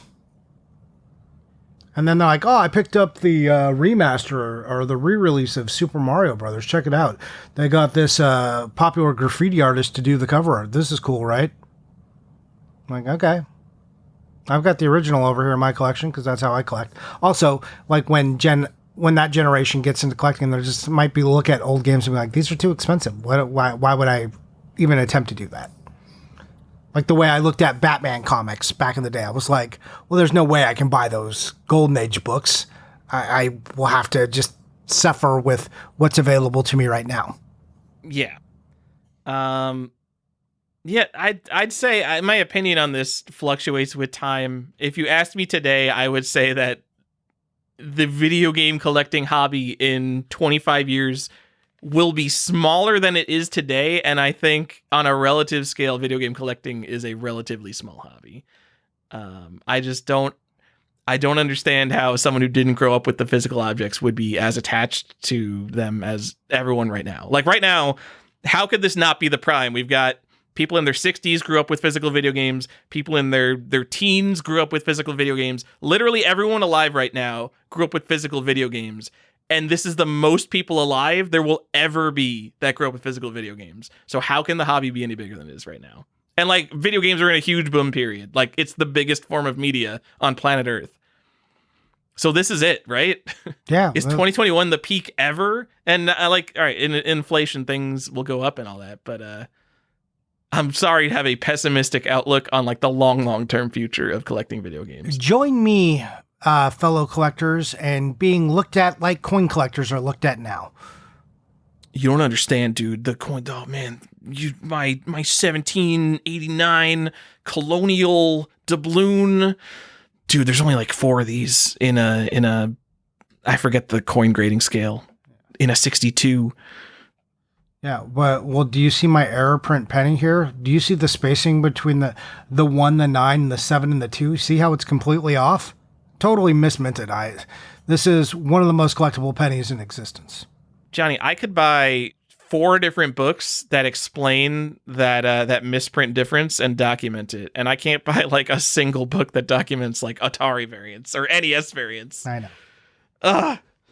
So all right, that's it. So that's another thing. Like in terms of when is video game is video game collecting a serious hobby? Because like one of the best books we ever had on variants, and I'm not saying it's like a Bible or anything, CGC, the grading company, just put out like a basic guide to like the top games on consoles and like major variants. It'll go over like the NES seals and ESRB differences and things like that. Just like the basic stuff on how variants work.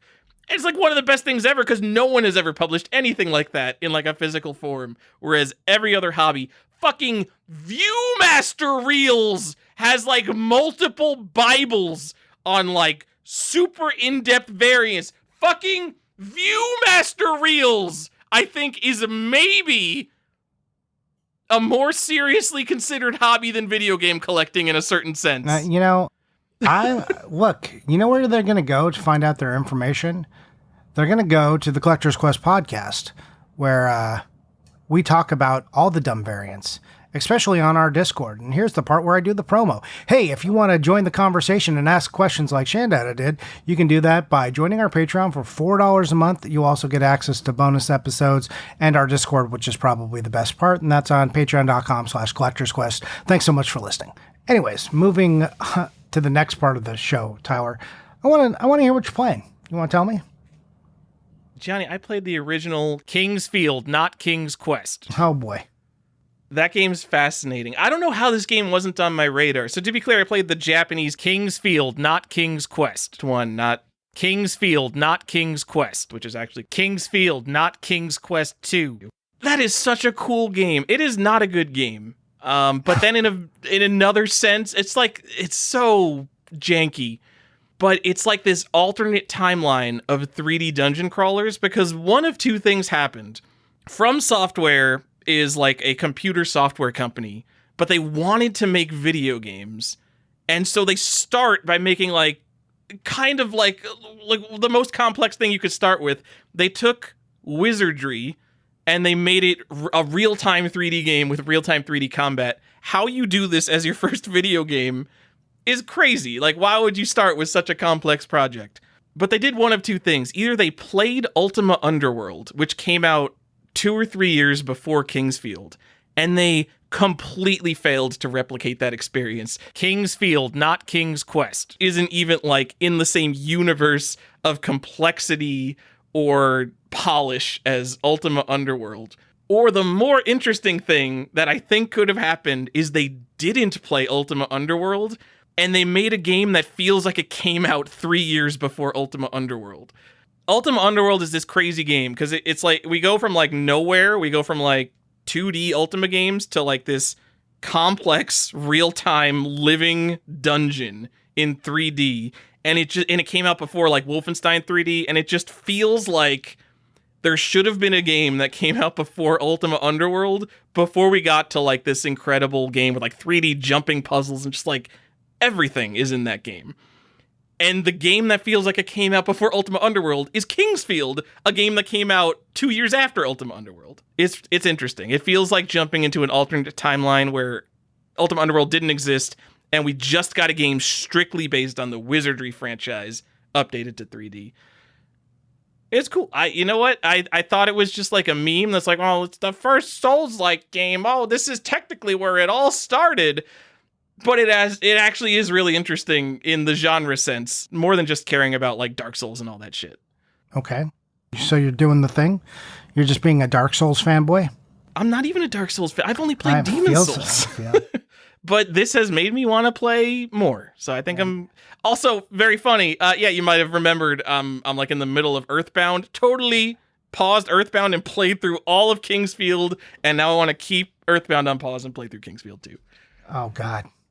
Yeah. Okay. Sorry, well, Earthbound. You're not grabbing me like the King's Field series. Just go finish Earthbound, would you? I'm going to make this noise that sounds like I'm considering it, but really, I've made up my mind and that's not happening. Great. Cool. Yeah, who knows? Who knows what's going on? I think we know.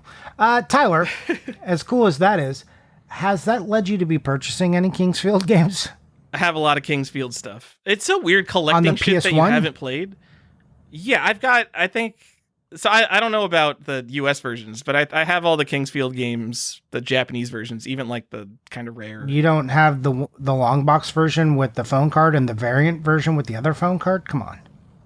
Did you get those for me? I think I might have the long box King's Field. I don't remember though. I can't remember if I got you those or not. Johnny got a sealed Japanese King's Field 1. You could be jealous of that. Whoa. Super jealous. No, I don't care about that. What'd you buy, though? Since you're not buying King's Field, then to your point, it is weird to sometimes go play a game. You're like, I've had this in my collection for 10 years, and I never thought to play it. That's interesting. This is pretty good. But then it turns out that it's like, it's not awesome. Actually, it's very specifically not awesome. Johnny, if you turn around 360 degrees, it takes 6 seconds to do a full 360. There's not a quick turn button. Oh my God. Ew. Look at your podcast app. Wait for the number to count up 6 seconds. That's how long it takes to turn once in a game with real-time sword combat. Holy shit, this game is weird. You're like, well, give me 6 seconds and I will. So what did you buy? Nothing. I'm saving up for a really big thing that I'm bidding on that I think I have a 20% chance of winning. Saving that Yes. money. Interesting I'll tell choice. you how that goes. The auction ends in 5 days. Oof. On the next podcast, we'll know whether you did the thing or you didn't do the thing. So here's how much I'm saving. If I don't win the auction, I'm probably gonna buy a new hot water heater. Nice. But if I do win the auction, we'll put off my home maintenance. Okay. You gonna go tankless? Hey Johnny, what are you buying? What are you playing? Oh, hey Tyler. I'm not playing anything right now because I don't know if you know this, but Diablo's in between seasons and they're doing like a whole new expansion and it's gonna change the game dramatically. So I'm not like really playing anything. Also, didn't have a lot of time. It was a very busy week, and I started like researching all the Halloween stuff and like trying to get these lists exactly how I want them. And then I was like, oh, I hate all these lists. Maybe I should build a better version of these lists. And kind of started looking into that and went down that rabbit hole. And then I was like, oh, here's all the games I wanted to buy. And then I was like, I should make an Airtable with all the games I want to buy. And then I was talking to Tiger Wolf and he was like, oh, here's these buttons and stuff you can put in. So now I just have buttons on a dashboard that I just hit. And it's like, it pulls it up in Zen Market, whether it exists or not. And I can buy it or not. Cool, right? I've got links. I got bookmarks in my browser. Those are pretty cool. Man, you should just have an Airtable full of these buttons. You can just put all of your games in there and just, I'm like, okay, this one opens Yahoo Auctions in the computer section. This one opens it in the game section. This one opens it in Yahoo Sold. This one opens it in this website. This one opens it over in Macari. Yeah, I can just do the whole thing. Hey, this is a reminder to everyone listening to your podcast that you should own all of your software, preferably using free and open source software. So delete your Google account, delete Airtable, cancel your Adobe subscription. It's time to own your software so they can't take your stuff away from you. Okay. Yep. Or use it to train AI. Yep. And also own all of your own physical media. Remember, Netflix and Disney and all of those companies are editing your experience. They are changing the movies you loved without telling you about it. So you're not getting the same experience. You're not getting that theatrical release that you thought. Your memories are being robbed from you. And they could take it off the service at any time. Release the Snyder cut of Moana. Yeah. I mean, or just like be like, whatever, and then move on with your life and realize this is a pointless endeavor, and fighting it, you will, like, you may not be wrong, but you do look like the crazy guy, Tyler. Anyways, so I have not played anything.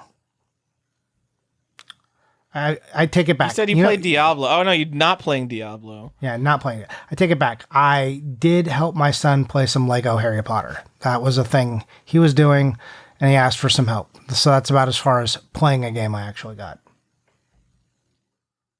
And Johnny, in terms of playing games, yeah, Earthbound is a much better game than Kingsfield. Yes. It's a much better game than Kingsfield. You don't like good things. We already know this. You like things that spark an interest in you. And being good does not need to be one of those qualifiers. But like, so there's Kingsfield 2. Like, if you're saying I'm historically interested in Kingsfield, yes, it turned out to be more interesting than I thought. But like, Kingsfield 2 is not a historically interesting game. I just want to play it to play more of this janky bullshit. And I guarantee Kingsfield 2 is not going to be as good as Earthbound either. No. But something about Earthbound, just the JRPG style, it feels like work to play sometimes a JRPG, because I almost always know what I have to do. I have to go to the next area. I got to press attack and all the actions. I got to talk to every NPC in town. I sometimes have to force myself to play that game. And especially when it's a game like Earthbound, it's like, well, Tyler, you're a huge video game fan. You have to play as fucking Earthbound. Everyone's played Earthbound. Everyone loves Earthbound. But even a bad game like Kingsfield, I feel like I didn't force myself to play that. I actually wanted to like take notes and explore the damn dungeon. I don't know how to reconcile me wanting to play a game that is clearly inferior to a game that is good. Well, I think you're probably interested in more present action, and that is what causes the dopamine release for you. But like I didn't feel that way playing Chrono Trigger. Am I just an idiot? Do I just hate JRPGs? Maybe I just hate JRPGs. You probably hate but JRPGs. I like Chrono Trigger. I like Persona 3. I like Final Fantasy 7. I don't understand how you're not like Earthbound is also very different from all the other RPGs. It's an RPG and simultaneously doesn't feel exactly like an RPG either. I mean, that's the part I love about it, is that it's not, lunar. You're the dragon lord, go collect the crystals. It's like... I mean, but even some of the mechanics get a little wacky and you're just like, what is the story of the setting? I don't know. I don't know why. I've played through Earthbound twice and I enjoyed it both times. So anyway, the reason I brought that up is because you keep talking about, you always talk about Diablo 4, and that is like the definition of a game for me that feels like I force myself to play it. Just not even just that it's work, it's just like the easiest thing to play, and I'm not engaged in it at all. It's just like a thing that's happening. You don't understand that is the point, right? Like I that know, is the point. It's the same reason I play Call of Duty, because I'm not thinking, I'm just playing with a friend. So the experience is not like, I don't care. Like, I don't even know if my friend realizes this. I don't care if I get all of the best gear and all of the best drops, and like, or if I'm doing things at maximum efficiency. I go, when we get to the end game, I start to worry about that a little more, but I'm not there to play the game, really. I'm just there to hang out. It's like when people ask me to go to dinner, and I am a picky boy. I'm a picky boy. And I'm like, I don't care. And they're like, well, of course you care. You're so picky. I'm like, no, I don't care, because I'm plenty big. I'm not going to starve to death. I'm not going for the meal. I'm going for the company. That's a great sentiment, Johnny. But as a counterpoint, the only fun way to play action RPGs is actually hardcore solo self-found. If you're playing with other players, you're really just robbing yourself of the experience of having to find all the loot on your own. So actually delete your character and try again. Okay, cool. Let me just tell you That's how the good. show. Let me tell you how good my lightning spear sorcerer is. I bet they're awesome, actually. Because... Look, I clear tier 8s, no problem. High level pit runs, no big deal.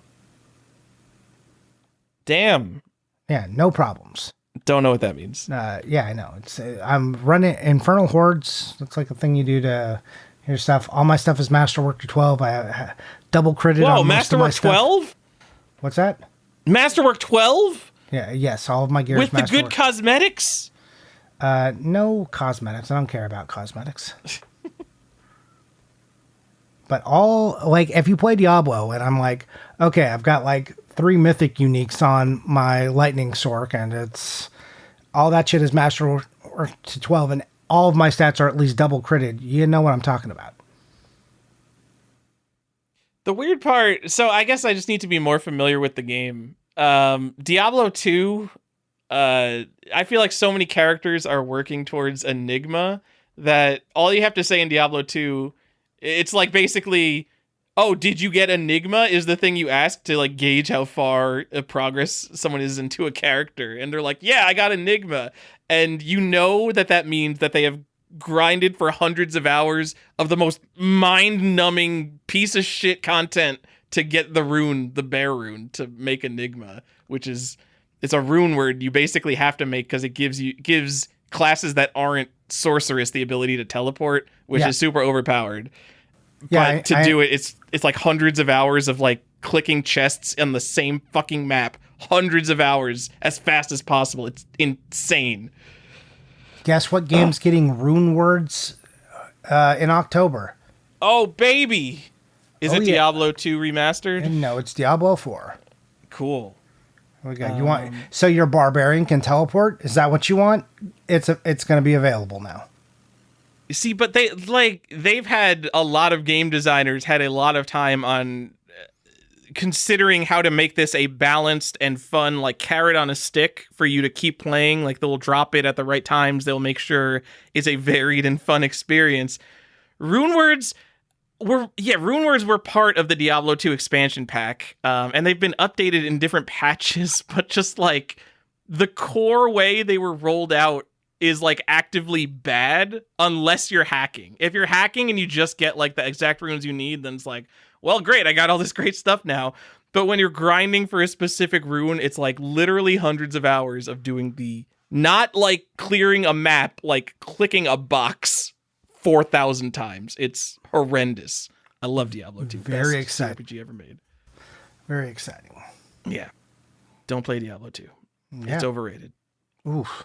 I'm lying. Diablo 2 is the best. Path of Exile is the best, but why is this podcast still going? What are we talking about? This last half hour has been nothing, dude. Let's just cut it. You could cut all of that. I was just going to tell you what I bought. You could literally cut all of that. Wait, we didn't get there yet? I will say that I bought a lot of stuff from Japan. It's not even here yet. I'm still waiting on a few auctions to close, but let me tell you all of these exciting things I bought. Let me tell you how many games for the PC 98 I bought. It's more than one. Whoa. Whoa. Did you finally get... I forgot the name. It's got 5 letters, I think. The Castlevania game? Oh, Rusty? No. Rusty. That's it. No. It's not a Castlevania game. It's just similar. No. I have seen closed sales of it recently in Japan. And yeah, it's like $5,000 minimum. Okay. So you're going to go get Rusty? No, still not. 5? So, all right. Can we make this like one of our mottos? Like, all your lists are bad is kind of a motto of the show. Yeah. I really like Josh Byerly's quote of "Don't buy stupid shit." What the fuck are you doing spending $5,000 on Rusty for PC 98? I don't care if it's like a Japanese buyer or what. How many people listening to this podcast have ever heard of the game Rusty for PC 98? And if you only heard about it because we mentioned it a couple times, that does not count. No.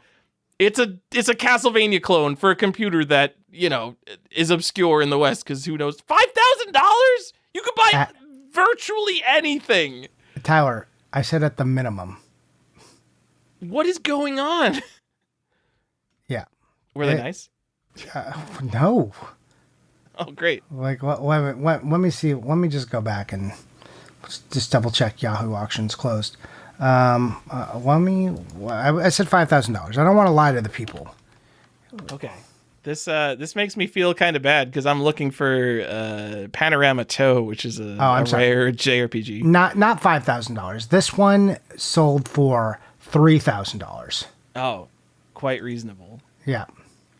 I just don't understand, like, who's looking for this game? Like, this isn't a game you ever hear brought up. Like, is there a more popular video than like the Basement Brothers on YouTube about Rusty? Is that video popular?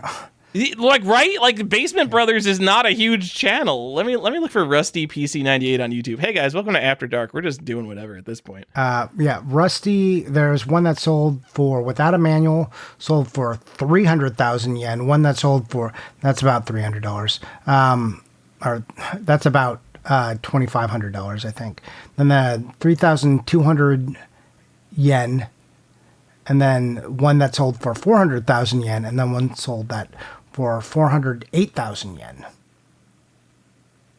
And these are the most recent sales. The Basement Brothers video is more popular than I thought. 135,000 views, but also I've tracked things like Angry Video Game Nerd. Like I basically look at the price of a game directly after Angry Video Game Nerd releases a video because he gets millions of views, and a lot of times the price does not change. Or like things that are sitting as buy it nows do not sell, which I think is crazy because you would think that someone would rush and buy stuff, but I've watched it not happen. So I can't imagine that the Basement Brothers are responsible for convincing someone that an obscure computer game is worth $3,000. Yeah, let me tell you, that's fascinating. In this Rusty game, where you get to fight some vampires and stuff.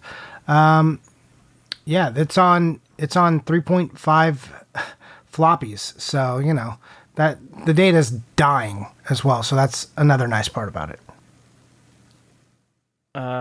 You can always rewrite a floppy though. You could refresh that information. Sure. It requires a lot of special equipment these days because you got to hook up your stupid floppy drive to a real computer. This episode's going on a real long time, Johnny. Yeah, for no good reason. For me just to tell you that I bought PC 98. I bought a PC 8801 game. Maybe even more than one. That's my favorite computer. I bought some PS2 games. Man, I But bought. you're not going to tell us what they are. So I bought this is a all this 3DO. buildup is for nothing. Yeah, I bought a Wii game. Just know that the Halloween episodes are going to include This is all Japanese stuff. It's going to include PS1, PS2, PC-88, PC-98, and a Wii game, and 3DO, GBA, and just some DOS software. Kanji key. Yeah, that gets you excited? Kanji key? Yeah. Is that like the Ohio Scientific? What's a kanji key? The software that would run this. And I'm sorry, Kanji Talk 7.1. Sorry. Kanji Talk? Kanji Talk 7.1. I believe it's a PC operating system. Oh, it's Mac OS, but in Japanese. Oh, is that what that is? Yeah. Weird. Okay, yeah. Yeah. One of these games I have, you need that to play it. Amazing. Okay. Yeah. Well, thanks for telling us all the games that you're going to tell us about later. We've appreciated this segment. Thank what you could do? Everyone who's listened up to this You know what you point. should do? You should cut it and then just, this is the After Dark, and then just release that. This is... Whoever doesn't want to listen to this, they've already stopped listening. No. Let's just keep going. How long can we just make this episode full of extra nothing? That's it. Thanks for listening to this show. Don't buy Tekken. Goodbye. No, buy Tekken. Just don't spend $33,000 on Tekken or whatever it is. Yes, maybe don't do that. All right. Anyways, thanks for listening. That's it for the show. We appreciate you guys. Bye.